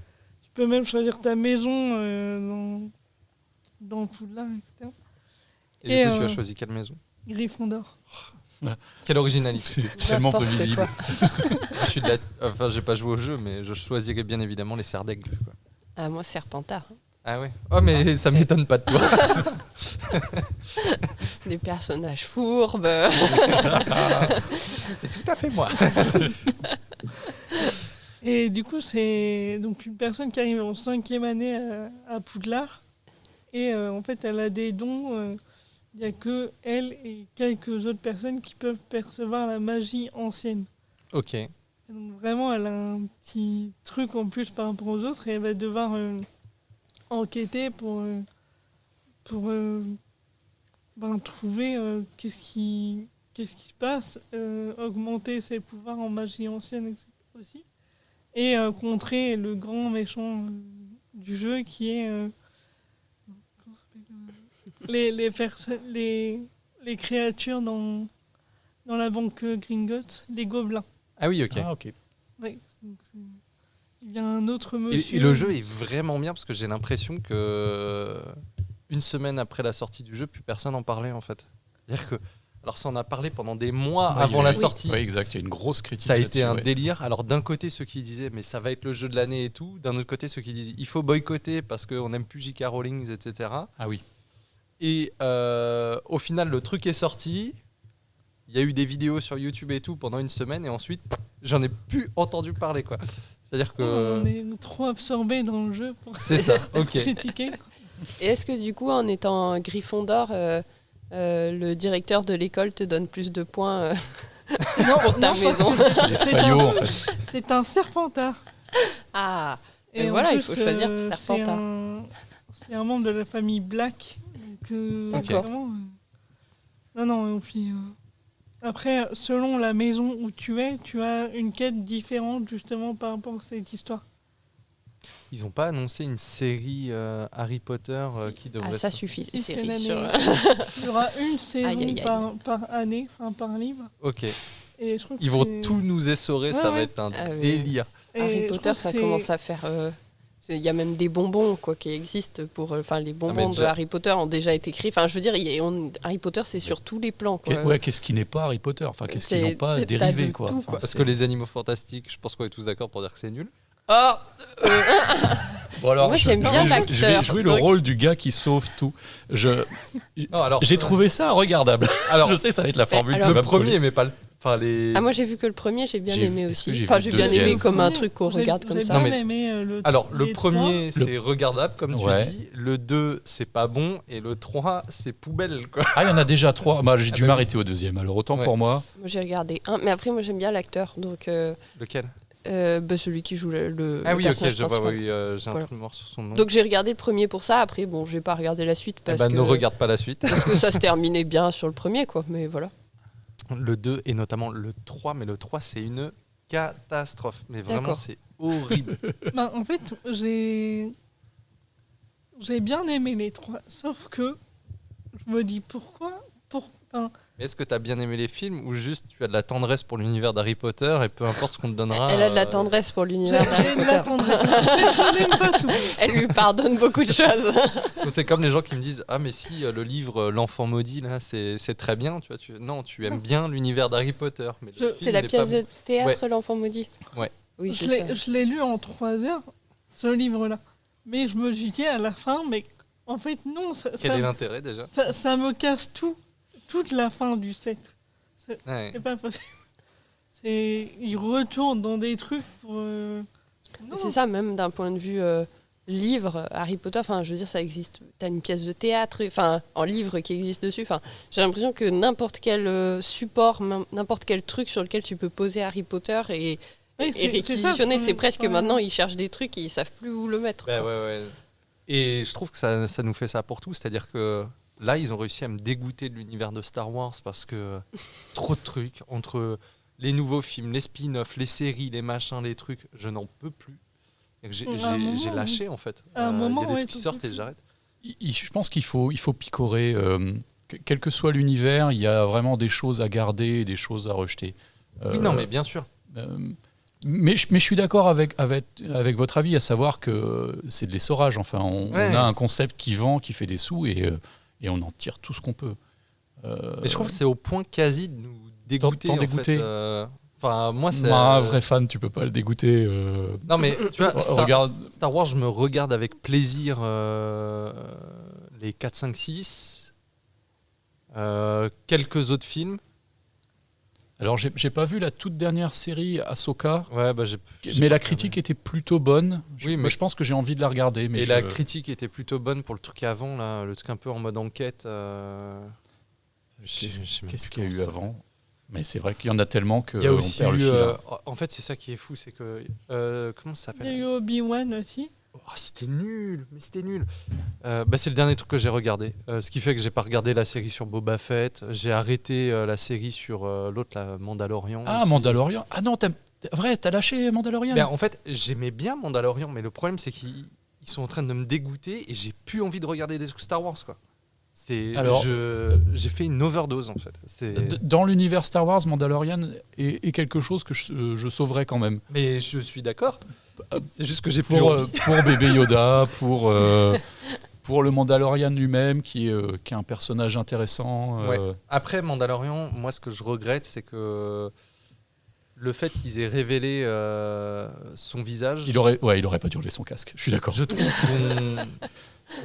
Même s'il est beau, hein, c'est pas la question. Oui, non, mais non, il aurait et pas je dû. trouve on perd quelque chose et du coup le personnage perd aussi en intérêt, tu vois. C'est évident, tu peux pas bâtir un concept de série en disant voilà, c'est des gens dont la religion, dont le credo, puisque c'est comme ça que ça s'appelle, et de garder leur caste à partir du moment où il enfile les points barres, et au bout de X épisodes, lui faire enlever, et puis voilà, ça ne marche plus. Ça marche plus. Et je trouve que il y a beaucoup quand même d'univers là qui sont en train de. Et là-dessus, je trouve que Disney fait assez mal. Là, c'est un peu compliqué. Oui, alors qu'en soi, ils ont les moyens de partir sur des trucs nouveaux, originaux. Ça, en fait. Même d'un point de vue conte, on n'a pas du tout épuisé tous les contes qui existent et dont ils pourraient faire une histoire avec une princesse, franchement. C'est la facilité, hein. Ils vont à la facilité. Ils vendent un concept qui est déjà survendu parce qu'ils savent qu'il y aura. Du coup, c'est vrai que c'est un peu épuisant de se retrouver face à des. En fait, t'as l'impression d'avoir tout vu, quoi. Tu te retrouves toujours face à la même histoire, face au même truc en boucle, des fois moins bien que ce que t'as déjà vu ou ce que t'avais en souvenir. Et oui, je trouve ça. Et ils en arrivent en fait à même casser l'image de personnages qu'on pouvait apprécier. Oui. C'est-à-dire que moi, le problème de la série Obi-Wan, c'est que j'avais pas besoin d'en savoir plus sur Dark Vador et Obi-Wan. Pour moi, c'était suffisant en fait. Et le fait de vouloir trop en montrer, ça fait que les personnages perdent en intérêt. C'est exactement ce qui s'est passé avec Solo aussi. Moi, j'aimais beaucoup le personnage de Han Solo dans les films. Là, on nous a fait un préquel sur la jeunesse de Han Solo. Oui. On va jusqu'à t'expliquer pourquoi son nom c'est Solo. Oui. En faisant une espèce d'anecdote et tout. Du coup, tu casses en fait tout le côté mythique en quelque sorte du personnage. C'est qu'à vouloir trop expliquer, trop tout développer, en fait, on va perdre des fois en mystère, etc. Ce qui est hyper dommage, quoi. Ouais, après, il y a des fois où je trouve que faudrait. Il y a des choses qui manquent. Je reviens sur Harry Potter. Ouais. Mais je suis pas sûre qu'il manque quoi que ce soit sur Harry Potter. Non, si, ils vont nous faire une série sur la jeunesse de Voldemort. En fait, dans le livre 6, donc dans Le Prince de Sang Mêlé, on apprend sur, en gros pourquoi Tom Jedusor en veut à son père. Et ça, dans les films, on le voit pas.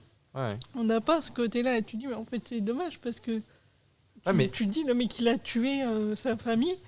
Mais est-ce qu'on a besoin de faire de nouveau un film non, ça arrivera, tu vois, c'est sûr. C'est suffisant. Moi, je veux rester sur Daniel Radcliffe quand il... Voilà. Ouais, ou même, t'as envie de connaître un peu plus sur la jeunesse de... tu lis le bouquin. Voilà, arrêtez de vouloir tout le temps faire des nouveaux trucs. Et en plus, ensuite... Ouais, non, mais on veut en savoir encore plus. Donc, on va faire un préquel du machin pour en apprendre encore plus. Non, mais arrêtez, les gars. Arrêtez. Faites-nous des nouveaux trucs. Moi, je veux des nouveaux univers, des nouveaux personnages. Enfin, oui. C'est, moi aussi. Voilà.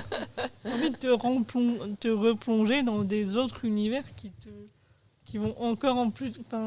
vraiment te... ouais, carrément. T'inspirer, quoi. Jérôme, je vois que tu as plein de choses devant toi, là. Est-ce que tu as envie de nous parler de... On va changer complètement d'univers. Vas-y. Qu'on arrête de critiquer. Voilà. On est reparti. Ça n'est un remake de rien. Ça n'est. Je vous parle d'un livre, d'un documentaire que j'ai lu il n'y a pas très longtemps. Ça s'appelle Les Nuits que l'on choisit.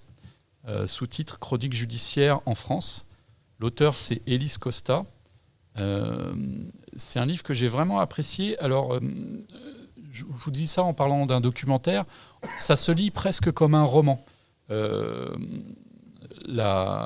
L'écrivaine est journaliste spécialisée dans les faits divers, dans les affaires criminelles. Et en fait, elle raconte ce qu'elle voit, mais c'est aussi l'occasion d'avoir une réflexion sur la justice elle-même, sur la façon dont on s'intéresse à ces crimes, à ces faits divers.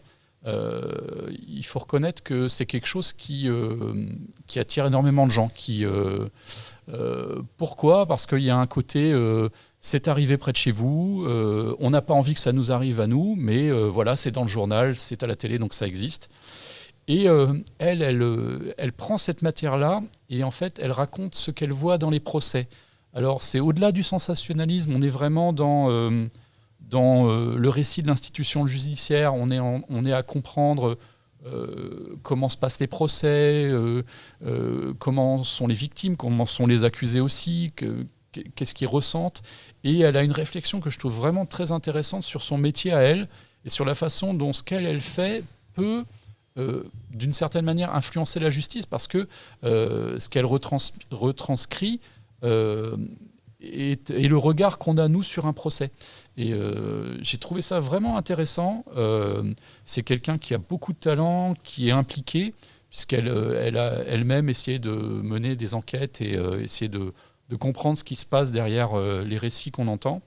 Et c'est aux éditions Marchiali, et c'est dans le fond des médiathèques. Tu as dit que c'était français, c'est ça ? Oui, tout à fait, ouais.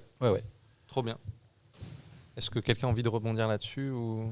Alors, en beaucoup plus, on va dire, joyeux et pas dans tous les sens, parce que moi, c'est plutôt manga. J'ai une nouveauté qui est arrivée qui s'appelle Ron Kamonohashi. Alors, je l'ai pris à la médiathèque parce que j'ai quelques fans de Détective Conan, donc c'est des histoires de proposer un peu autre chose avec des détectives. Donc, Ron Kamonohashi, c'est un détective de génie et qui a été en fait viré de l'ordre des détectives, qui a plus le droit d'enquêter parce que son problème, c'est que dès qu'il trouve un coupable, il pousse le coupable au suicide. Donc il n'a plus le droit d'enquêter parce que en fait, il crée des morts à chaque fois qu'il résout une enquête. Et il va rencontrer un autre détective qui, lui, est extrêmement mauvais et extrêmement naïf. Et donc ils vont s'associer tous les deux parce que donc l'un résout les crimes et l'autre empêche celui qui résout les crimes de faire se suicider les criminels. Alors c'est surtout très loufoque parce que le personnage de Ron Kamonohashi, il a un petit côté comme elle, hein. Il est ultra dépressif. Dès qu'il y a un truc qui va pas, il se laisse tomber au sol par terre, il devient une flaque. Voilà. C'est assez étonnant. Il passe son temps à enjamber le chat qui est au milieu d'une pièce vide. Alors il vit dans une pièce vide et le chat, on dirait qu'il est mort, il bouge jamais, mais visiblement d'après lui il est vivant, mais on sait pas trop. Voilà, c'est très loufoque. J'ai trouvé ça amusant. Pour le moment, on verra si les enquêtes, ils arrivent à garder des enquêtes qui tiennent la route, parce que souvent c'est un peu limite, on part des fois dans un truc trop loufoque. Ouais. Donc voilà. Mais pour le moment, c'est assez amusant. Moi, j'ai un film dont je voulais parler, un film franco-espagnol qui s'appelle Asbestas, dont vous avez peut-être entendu parler. Alors, le réalisateur, je ne l'ai plus en tête, c'est Sorogoyen, si c'est ça. Avec notamment Denis Ménochet et Marina Foïs. Et c'est très certainement un des meilleurs films que j'ai vus ces derniers mois. On va suivre en fait les personnages de Denis Ménochet et Marina Foïs, qui sont en fait des citadins français qui vont partir s'installer dans un petit village de montagne en Espagne et arriver un petit peu avec leurs gros sabots, c'est-à-dire que ils vont vouloir retaper toutes les maisons abandonnées du coin pour recréer de l'attractivité dans le coin, etc. Et ils vont se confronter à la réalité de la ruralité, et notamment là on parle vraiment d'un petit village de montagne en Espagne avec... En plus en Espagne. Si c'est côté catalan, c'est pas facile. Là, c'est des vrais paysans. Voilà, des vrais paysans. C'est très masculin. Il y a quasi plus de femmes dans le village, plus d'enfants, etc. Et tout ça se déroule dans un contexte où une entreprise du nord de l'Europe a envie de racheter des parcelles de terrain dans cette montagne pour installer des éoliennes pour produire de l'électricité. Je crois que c'est la Norvège ou un truc dans le genre. Sauf que tous les villageois, les locaux, sont partants pour signer l'accord et vendre ces parcelles de terrain. Mais là, les citadins français qui, eux, viennent d'arriver sont totalement contre. Ce qui fait qu'il y a une tension permanente dans le film. En fait, ce film, c'est une espèce de thriller. On va voir des espèces de relations de conflictualité entre Denis Ménochet et les autres villageois du coin, et réussir à faire passer cette espèce de... c'est quand même un sacré morceau de viande, le Denis Ménochet. Vous voyez un petit peu le volume du gars, quoi, hyper costaud, balèze et tout, face à des petits paysans, mais lui, il va flipper de fou. Parce que là aussi, toute l'intelligence du film, c'est dès son introduction, où nous montre 2 Espagnols, maigrichons tout petits, en train de choper un cheval et le foutre à terre, quoi. Et là, on se dit, les gars, c'est des costauds. Et le film va se diviser en 2 parties. La première partie va plutôt se concentrer sur le personnage de Denis Ménochet, qui va se confronter un petit peu à eux, mais qui va flipper. Et en fait, il y a une ambiance un peu tout le temps glauque. C'est pas non plus un film d'horreur, mais par le moment, c'est quand même angoissant. La guerre des éoliennes. Et il va arriver quelque chose à ce personnage, et la deuxième moitié, le personnage de Marina Foïs, qui était plus en retrait, va devenir central et va un petit peu enquêter sur ce qui s'est passé. Et vraiment, c'est un film qui est plein de tensions, qui aborde hyper intelligemment les questions de conflictualité citadins ruraux, d'une certaine forme de xénophobie aussi qui peut exister. Et il n'y a pas non plus un parti pris hyper clair là-dessus. C'est-à-dire que je trouve que le réalisateur ne dit pas en fait, c'est les locaux qui ont raison. L'autre, il arrive avec ses gros sabots dans le village et tout. Mais il ne prend pas non plus le parti pris des citadins qui, en mode, ils ont raison, ils veulent redévelopper l'activité. Et il y a des moments qui sont hyper forts, c'est-à-dire qu'il y a beaucoup de scènes qui se passent notamment dans l'espèce de... C'est une pauvre taverne paumée dans la montagne. Tu as tous ces gars là qui parlent de mémoire. Je me demande si c'est pas en catalan justement. Peut-être Ça se passe en Galice. Ah voilà, c'est ça. T'as des coins en Espagne, Ouais. parce que j'habitais à la frontière à un moment Ouais. où vraiment, quand tu les rencontres, c'est particulier. Ouais. C'est vraiment un autre monde, ça se voit. Et donc ils parlent leur langue régionale là, et on sent que hop, dès que le personnage de Denis Ménochet il rentre, hop, l'ambiance elle change. Il y a des regards en coin, et là nous on est stressés, on dit à tout moment le mec il va se faire poignarder et tout. Et notamment, il y a des échanges sur le rapport qu'ils ont en fait à la terre et à ce qui est en train de se passer là avec l'entreprise qui a envie d'installer des éoliennes. Et en fait, les locaux ils disent mais mec, tu débarques, nous on est pauvres, on n'a rien, on va jamais sortir de cette galère. Et pour une fois, on a peut-être l'opportunité de sortir en fait de notre montagne, avoir un peu de thunes pour s'acheter une bagnole ou j'en sais rien et se casser. Et toi, t'arrives et c'est toi qui nous bloques. Et d'un autre côté, on comprend les arguments du gars qui dit « Mais attendez, les gars, vous allez vendre vos terres à des gars qui vont vous mettre des éoliennes. Ils vont vous racheter ça pour une poignée de pain alors que vos terres, elles valent certainement plus cher que ça pour produire de l'électricité dont vous ne profiterez même pas. » Et en fait, nous, on est partagés en permanence. Et ouais, il y a cette ambiance hyper glauque. C'est-à-dire que moi, en permanence, j'ai peur en fait pour le français là. Alors que le mec, mais c'est une mule, quoi. Tu te dis, mais personne ne peut le faire tomber. Et même lui a peur, en fait. Et c'est ça qui est assez... Bref, le film est en tension permanente. C'est hyper bien réalisé. Pour moi, ça vaut... Comment t'as dit qu'il s'appelait ? AS Bestas. Ok. C'est, franchement, c'est assez génial. Après, je crois que le film est plutôt long. Il dure quasi 3 heures, si je me trompe pas. Mais moi, j'ai pas vu le temps passer. Et ça fait partie des... très très bons films français qui sont sortis dernièrement.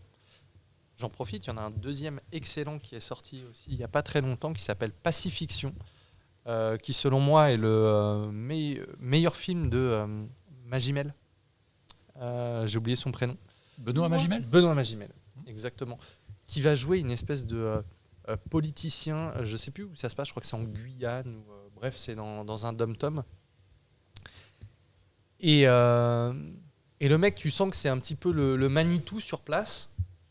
Et il entend parler par des locaux de rumeurs d'installations militaires, d'essais nucléaires, etc. Et pour la première fois, le gars, il a l'impression de ne pas tout contrôler. Et tout le film, ça va être Benoît Magimel qui va aller taper la discute dans des bars plus bizarres les uns que les autres, qui va aller sur les plages, espionner, voir ce qui se passe sur la mer, pour voir mais qu'est-ce qui se passe, parce qu'effectivement il y a des militaires dans le coin, peuvent pas révéler exactement ce qui se passe, et en fait de tout le film on ne sait pas en fait si c'est vrai ou non, et c'est ce mec qui est dans une espèce de parano. Par moment on se dit ouais, il a peut-être raison, des fois il a peut-être tort, et c'est juste ça en fait. Et l'ambiance visuelle est assez dingue, c'est-à-dire qu'on est toujours sur des images très violacées, parce qu'il y a beaucoup de scènes dans des espèces de bars de nuit, des scènes dehors avec des couchers de soleil, etc. Et en fait, l'ambiance est hyper planante. Magimel, il joue à merveille, il est trop fort. Et autour de lui, tu as des personnages qui sont assez bizarres. Tu vas avoir un général d'armée d'un sous-marin. Il a une assistante qui est en fait une transsexuelle qu'il a repérée dans un bar. Tu sens que voilà, y a une espèce de truc entre les deux. Lui, il la trouve jolie et tout. Et il va un peu dégager son assistante actuelle pour la prendre, elle et tout. Et en fait, il y a là aussi une espèce d'ambiance un peu glauque, planante en permanence, mais qui marche hyper bien. C'est du cinéma un peu particulier, mais ça vaut clairement le détour. J'avais absolument pas entendu parler de ce film-là. Malheureusement. Ouais. Et en fait, moi j'aime beaucoup parler de cinéma français parce que déjà j'adore le cinéma français et que j'en ai marre d'entendre en permanence ah mais le cinéma français c'est nul, c'est que des Toujours la même comédies, chose, c'est Bienvenue chez les Ch'tis, c'est Qu'est-ce qu'on a fait au bon Dieu et tout. Et en fait, on a un des cinémas les plus passionnants du monde, notamment parce que on a ce système du CNC, de la chronologie des médias et tout qui permet en fait De le protéger. de le protéger et de continuer à faire des films qui sont originaux, qui sortent de l'ordinaire. Après, c'est pas forcément ce qui est regardé par le grand public, mais pour moi, ça a le mérite d'exister et il faut faire connaître en fait ce cinéma. Notamment, je trouve qu'on expérimente plein de choses. Il y a des partis pris qui sont dingues. Tout à l'heure, on parlait de Star Wars, etc. Je viens de voir la bande-annonce du prochain Bruno Dumont, qui est peut-être dans mon top 3 réalisateurs français contemporains. C'est le mec à qui on doit Petit Quinquin. T'aimes pas Petit Quinquin ? Ah non, du tout. Et ben là, en gros, ça va être un film de science-fiction, mais qui se passe dans le nord de la France, mais vraiment un espèce de space opéra à la Star Wars, mais avec certains des personnages de Petit Quinquin et avec le ton décalé et humoristique de Petit Quinquin. J'ai pas accroché du tout. Justement, ce ton décalé-là, ça pas du tout pris pour moi. Et Alors peut-être que tu préféreras les premiers films de Bruno Dumont, c'est-à-dire que Bruno Dumont, il a 2 périodes dans sa carrière. Il a la première période de sa carrière où il faisait des espèces de gros drames religieux, etc. Notamment, moi, il y a un film que j'adore qui s'appelle, alors le titre est hyper compliqué, c'est Adje Wish, je crois, où tu vas suivre en fait une jeune fille qui va être en couvent et qui va être trop extrême pour les bonnes sœurs du couvent. C'est-à-dire qu'elle va se faire dégager parce que tu as l'impression que sa vie n'est que Jésus. C'est-à-dire que même les bonnes sœurs du couvent vont dire mais en fait c'est une dingue, c'est une intégriste, faut qu'elle dégage. Et en fait elle va se rapprocher d'autres intégristes qu'elle va trouver et elle va tomber en fait sur des intégristes musulmans. Elle va rejoindre en fait un groupe islamiste qui va organiser un attentat et tout. Et en fait c'est des films qui sont magnifique parce que Bruno Dumont a, je trouve moi, l'œil et la mise en scène qui est exceptionnelle, quoi. Et donc tu vas la voir la prier au milieu des plaines, etc. Enfin, le film est vraiment magnifique. Il avait fait aussi un film qui s'appelle L'Humanité. C'était beaucoup de drames religieux en fait dans la première partie de sa carrière. Et la deuxième moitié, il s'est réorienté vers la comédie, mais là aussi c'est des comédies un peu dramatiques avec des personnages qui sont hyper partagés entre plein de choses. Moi, mon film préféré de lui, c'est un film qui s'appelle Jeanne. Il a d'abord fait une comédie musicale qui retrace la jeunesse de Jeanne d'Arc qui s'appelle Jeannette. Et en fait, c'est trop drôle. Il a pris des acteurs amateurs qui ne savent pas chanter pour faire une comédie musicale. Donc ça fait un truc hyper drôle. Et il a repris les textes des pièces de théâtre de Peggy sur Jeanne d'Arc et il les fait jouer en comédie musicale. Et sachant que chaque partie de la comédie musicale, c'est des genres musicaux différents. Donc tu as genre Jeanne d'Arc qui récite les textes de la pièce de théâtre de Peggy en métal et en faisant du headbang. Et en plus, c'est tourné comme toujours dans le nord de la France, donc sur les dunes de la côte d'Opale et tout. C'est magnifique, quoi. C'est trop bien. Et en fait, moi, mon film préféré, c'est sa suite, où là, c'est le procès de Jeanne d'Arc, et il fait le choix de faire jouer Jeanne d'Arc, là aussi, par une enfant. Et tous les religieux sont des adultes. Et en gros, ça crée un rapport de force où Jeanne d'Arc est écrasée par les représentants religieux et tout. Enfin, c'est magnifique. Le texte est forcément magnifique, parce que là aussi, ça reprend des textes de théâtre, très souvent. Et dans le jeu et la mise en scène, c'est génial. Et c'est à la fois drôle, mais hyper émouvant par moment. Enfin, Bruno Dumont, grand réalisateur. Et là, la dernière bande-annonce, ça a l'air taré. Tu vois, un truc avec des vaisseaux spatiaux dans le nord de la France, avec l'acteur qui joue le commissaire là dans Petit Quinquin. Enfin, ça a l'air dingo, quoi. Je vois l'heure passer. On a peut-être le temps. Vous avez peut-être le temps de présenter une petite dernière chose si vous avez quelque chose en tête. Ou sinon, on peut se quitter là si c'est bon pour vous. Maïwen peut-être. Pourquoi pas juste le côté breton, parce que Ok. y a un webtoon qui est sorti en BD Ok. récemment qui s'appelle Distress, qui est écrit par un jeune breton qui s'appelle, son nom d'écrivain c'est Totem. Et là, donc le premier tome est sorti il y a quasiment un an, je pense. Et là, le deuxième tome sort cette semaine. Donc voilà, c'était pour faire un peu de, on va dire, de pub. Distress, c'est un webtoon qui se passe au Québec. Ok. Et on suit un jeune Français qui s'installe au Québec, qui va faire finir ses études au Québec et qui est passionné qui a l'air passionné par tout ce qui est paranormal et qui a l'air d'enquêter sur le paranormal. Et parce qu'il y a des événements qui ont lieu à ce moment-là au Québec avec on soupçonne un Wendigo en fait qui se promène, donc cette espèce de créature mythique des Indiens qui mange des humains, qui a des cornes de cerf, voilà, qui se promènerait peut-être en ville et il se retrouve associé avec un camarade de classe dont lui on comprend que c'est un natif, donc il est indien d'origine. Et du coup, ils vont se retrouver à devoir faire un exposé ensemble. Et évidemment, le français, il veut faire cet exposé sur ces choses paranormales. Et puis, évidemment, on comprend que l'autre personnage a l'air d'en savoir un peu plus, ou en tout cas a l'air impliqué dans ces histoires-là. Et donc, on se retrouve à partir dans les sous-sols de Montréal, à enquêter. Donc, ça, c'est une enquête. Pour le moment, les personnages... alors, on commence à soupçonner, on va dire, quelque chose de plus gros que ce que ça n'en a l'air. J'ai trouvé ça très sympathique au niveau de l'histoire. Les personnages sont plutôt attachants. Le dessin est très beau, parce que j'aime beaucoup ce type de dessin. Et donc ça a d'abord été publié En webtoon. en webtoon. Voilà, sur Maintenant en la physique. plateforme. Et comme ça a bien marché, ça a été publié maintenant en physique. Ok, trop bien. Vous aviez encore une petite chose J'avais une bande dessinée que j'ai lue récemment, c'est Méduse. Ok. Et donc la collègue, donc c'est Nathalie en fait qui s'occupe des acquisitions en bande dessinée qui me l'avait conseillé. Ok. En fait, c'est une jeune femme qui, chaque chose qu'elle regarde, en fait, elle voit une petite méduse qui se balade dans l'air. Donc on se demande, enfin, elle sort en fait d'une consultation au début du livre, enfin, de la bande dessinée. Et on se demande, qu'est-ce que c'est une méduse? Est-ce que c'est un ami imaginaire? Est-ce que c'est une maladie qu'elle a appris, dont elle est porteuse en fait? Et au fur et à mesure de l'histoire, on va se rendre compte qu'il y a de plus en plus de méduses qui apparaissent. Donc on se dit, est-ce que c'est une tumeur par exemple qui grossit et qui fait qu'elle va devoir se faire opérer? Et donc ça a une incidence évidemment sur sa vie, elle se replie un petit peu sur elle-même. Mais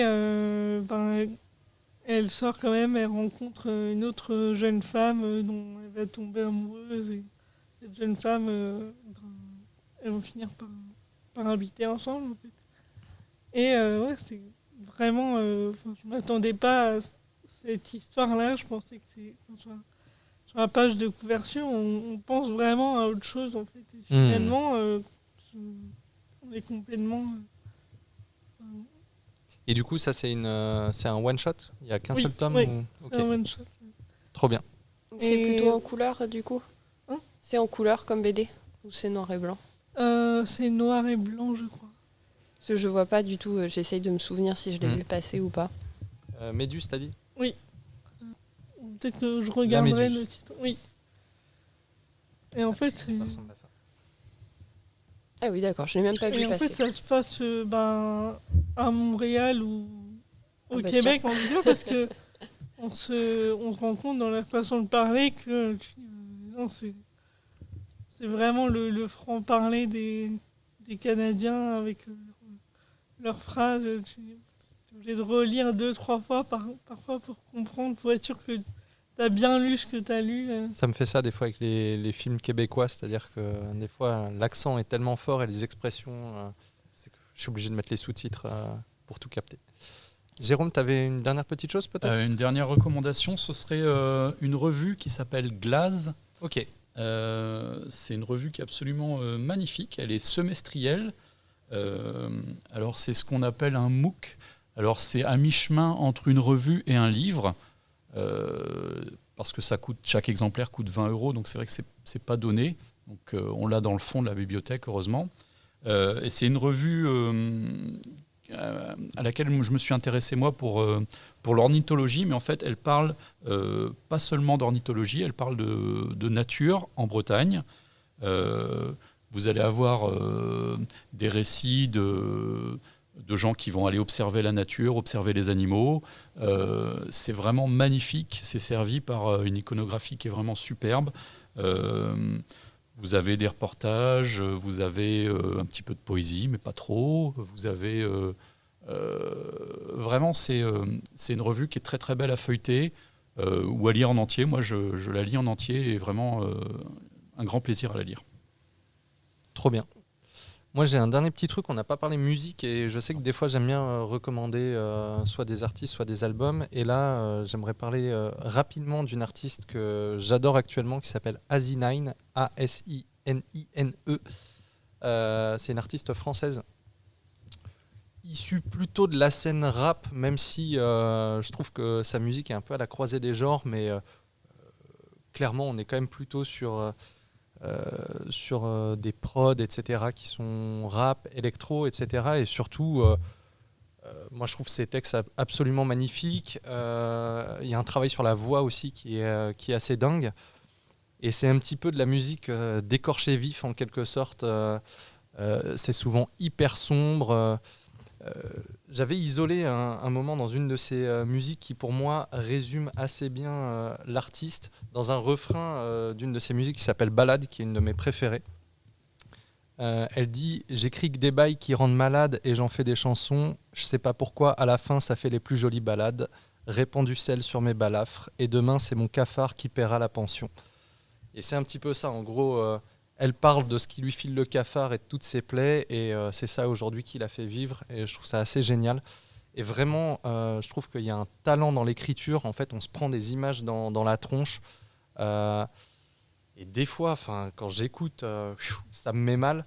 Là, dernièrement, elle a sorti une espèce de double single avec 2 titres dessus qui s'appellent Demi-Mour et l'autre, c'est... J'ai un petit trou de mémoire. Vivement quoi. Et dans Demi-Mour, au bout d'un moment, elle parle de son père et en 3 punchlines, elle nous met KO. Elle nous dit « Spectacle, fin d'année, cherche les yeux de papa, je les trouve jamais. C'est comme ça, chacun fait de son mieux. J'ai les yeux de papa, je les ouvre jamais. C'est comme ça, chacun fait de son mieux. » Et là, hop, en à peine 3 lignes, on a toute l'image, c'est-à-dire mon père est absent, je lui ressemble. Et en gros, c'est pour ça que j'ai pas envie de me regarder dans le miroir, quoi. C'est... trop fort. Alors pour le moment, il n'y a pas énormément de choses à écouter puisqu'elle n'a pas encore sorti d'album. C'est principalement des singles et des EP. C'est à retrouver plutôt sur les plateformes d'écoute musicale. Notamment, moi j'ai eu un énorme coup de cœur. Je pense que c'est le projet que j'ai le plus écouté cette année de son projet qui s'appelle 13, donc en chiffres romains. Donc le X et 3 I. En quelque sorte. La cover, c'est un squelette avec un sceptre qui chevauche un cheval. Et dessus, donc c'est uniquement 3 titres. Mes 2 préférés, c'est Ballade, dont j'ai cité quelques paroles tout à l'heure. Et l'autre qui s'appelle C'est pas la mort, entre parenthèses, mais ça y ressemble. Et à part dire qu'elle est trop forte, c'est génial. Un petit côté peut-être comme Seth, le rappeur, ça s'écrit en chiffres romains. C'est pareil, il est assez, on est sur des thématiques assez sombres à chaque fois. Je crois que de base, il est croque-mort, du coup, ça ressort beaucoup dans ses textes. Celui-ci, je connais pas trop. C'est un passionné de métal, donc des fois, t'as il rappe sur des instrus, alors plus cool, genre Apocalyptica, qui fait déjà des reprises de Metallica à la contrebasse, et ben, il va rapper dessus. Ça me fait un peu penser au niveau de ce que tu décris, Ouais. des textes. Après, là, parce que souvent, quand on dit rap, les gens pensent tout de suite au rap un peu boom bap, c'est-à-dire rap des années 90 avec des boucles, etc. Là, on est plutôt dans un petit peu la nouvelle vague qu'il y a actuellement dans le rap, avec notamment pas mal d'artistes qui sont issus de la scène internet, quoi. Je pense à des personnes comme... j'ai un trou de mémoire sur son nom. Enfin, en gros, c'est des artistes qui utilisent énormément de sonorités électroniques, qui ont dans leurs influences... souvent, c'est des jeunes du début des années 2000 ou fin 90, donc on sent que voilà, dans les sonorités, ça fait très vieil ordinateur. Je sais pas trop comment expliquer, et c'est à la fois légèrement vintage, mais un peu futuriste. Winter Zuko, voilà, je pensais à lui, qui est vraiment très très bien, que je vous recommande aussi. Mais elle, en fait, je trouve qu'il y a un parfait équilibre entre les prods musicales en fond qui sont hyper dynamiques, très électroniques. Elle qui a un rap qui lui aussi va être un peu digital, mais hyper mélodieux, et notamment des textes qui nous mettent à terre, quoi. Trop fort, c'est plein d'émotions. Je recommande vivement. Je pense qu'on a pas mal fait le tour. Marion, tu voulais rajouter quelque chose? Vous parlez d'un truc, je sais pas si vous avez remarqué que je trouve que les textes, par exemple en rap ou en Ouais. hip-hop, ils ont énormément évolué. Bien sûr. Quand tu vois les anciens textes de chansons, parce que j'en ai réécouté Ouais. des petits morceaux de début 2000, quand Ouais. j'étais encore au collège. Tu penses à qui, par exemple? J'ai pas le... Le nom des artistes? non, mais par exemple, je me souviens de... je dirais, maintenant, c'est beaucoup plus, entre guillemets, militant pour la place de la femme, etc. Tu Pour dis certains maintenant textes. la musique est plus Ouais. militante? Un petit peu, sur certains. Je pense que ça Ouais. dépend de où on parle, parce que quand t'écoutais Skyrock à la radio, quand moi j'étais ado, c'était plus militant qu'actuellement, où des Ouais. fois t'as des chansons où c'est un enfilement de Si. noms de marques, enfin où il y a vraiment Ouais. plus de texte pour Ouais. moi, Mais- alors que En fait, moi j'ai souvent, toujours c'est même écouté des plutôt rappeurs. Ouais. Alors, moi, je suis pas d'accord avec ça, mais c'est souvent le reproche qui est fait au rap actuel, c'est que justement, beaucoup disent qu'il est moins engagé, moins militant qu'à une époque. C'est-à-dire que quand on pense notamment au rap des années 90, c'est beaucoup de rap, et pas que. Hein. C'est-à-dire que quand moi, j'entends l'argument du « Ah, mais avant, le rap, c'était engagé », le premier rap, c'était du rap festif, dansant, etc. Mais effectivement, en France et aux États-Unis, dans les années 90, le rap était très engagé. C'était des choses militantes. On connaissait les opinions politiques des rappeurs qui se positionnaient contre tel ou tel parti, etc. Chose qu'on retrouve un peu moins aujourd'hui, même si, en fait, pour moi, c'est assez différent. Tu prends actuellement un gars comme Kalash Criminel, en fait, il va toujours glisser. En fait, c'est dans une musique. Avant, on consacrait peut-être plus des morceaux à des sujets, et aujourd'hui, ça va plutôt être des punchlines à l'intérieur d'une musique. En fait, le truc, c'est que le rap, c'est devenu la nouvelle pop. C'est-à-dire que c'est ce qui est le plus écouté. Et du coup, comme l'époque où le rock était la musique prédominante, en fait, il y a tellement de sous-genres, de courants, etc., que c'est pour ça que pour Asinine, parler uniquement de rap, clairement, c'est dans la catégorie rap. Mais c'est compliqué à définir parce qu'il y a tellement de sous-genres. Tout comme en rock, on ne va pas mettre dans la même catégorie... je sais pas, dans les années 70, Led Zeppelin, les Beatles et Alice Cooper, quoi. C'est pas la même chose, ça n'a rien à voir, et on peut être fan de Metallica et ne pas du tout aimer les Beatles parce que justement c'est plus chantonné, etc. Enfin, ça dépend des périodes. Sur la fin, les Beatles, on est même carrément sur du rock psychédélique, quoi. Donc, et là, le rap, c'est la même chose, c'est-à-dire qu'on va avoir des trucs hyper planants, on va avoir des choses hyper festives, on va avoir des choses plus engagées, on va avoir des choses à la croisée des chemins. Par exemple, il y a un rappeur qui s'appelle Youvdi qui fait un mélange en fait entre le rock et le rap. Donc, quand on écoute, en fait, on a l'impression d'écouter un mélange entre du rap actuel et du Sum 41, quoi. C'est je te laisse finir. Vraiment, il y a des bonnes évolutions selon certains courants. Moi, j'avais en tête celui dont je parlais tout à l'heure, c'était Camaro, Femme Like You. J'étais en mode, oh non. Ouais. Après, ce genre de truc. Après, il y en a. J'ai pas.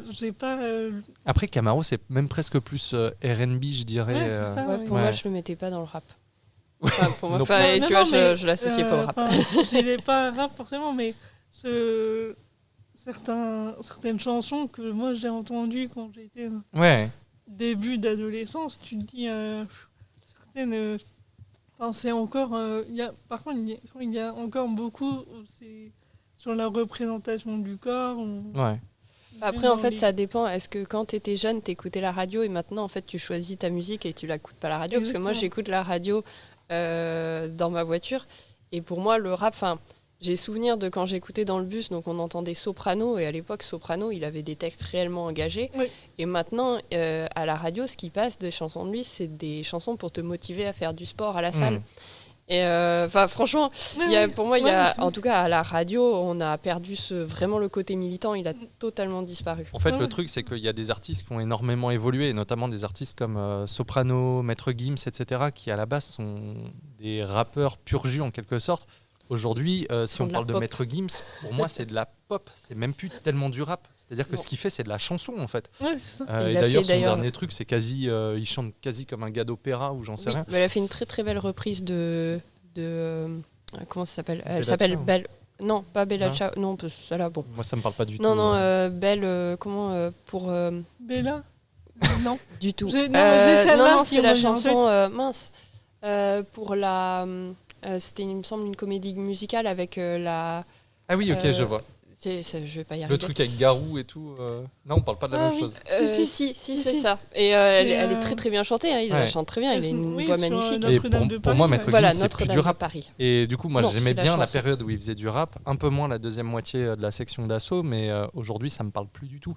Mais c'est ça, en fait, qui est assez fascinant avec le rap aujourd'hui, c'est que, en gros, on peut trouver un rappeur pour n'importe qui. C'est-à-dire que même quelqu'un qui me dit j'aime pas le rap, on va pouvoir lui trouver quelque chose qui va lui parler. Oui. Et en plus de ça, maintenant, c'est une musique qui commence à avoir une histoire qui est quand même plutôt riche. C'est-à-dire que, en gros, en France, chez nous, ça commence plutôt dans les années 80, mais même plutôt aux États-Unis. Et en fait, si on aime bien le boom bap, il y a des albums qui sont exceptionnels, notamment dans les années 90.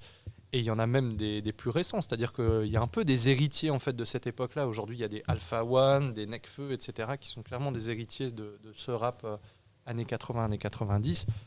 Mais aujourd'hui, il y a plein de sous-genres qui se créent, de nouvelles formes et tout, et c'est trop bien.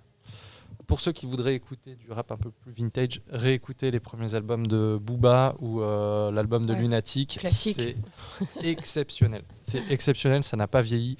Là, je réécoutais encore hier l'album de Lunatic ou l'album Temps mort de Booba. Au final, C'est Booba, presque incroyable. ce qui a le plus vieilli, c'est ces trucs récents. En fait, c'est pas le truc récent, c'est la période année 2010. Ouais, C'est les débuts de l'autotune, etc. Autant, moi, j'adore certains de ces albums qui sont sortis ces 5-6 dernières années Oui, que la période 2010. Alors, je réécoute les albums, mais il y a pas mal de titres que je saute parce que certains n'ont pas hyper bien vieilli, quoi. Mais par exemple, c'est sorti encore en 2018, je dirais, Nero Nemesis. non, moi j'écoute Exceptionnel, pas, hein, j'écoute Ah ouais. de temps en temps quand ouais. je tombe dessus, j'aime bien écouter. Et qu'on le veuille ou non, il est toujours trop fort, quoi. Oui. Enfin, après, il a su faire évoluer sa musique avec la manière d'écouter, avec les évolutions technologiques et tout.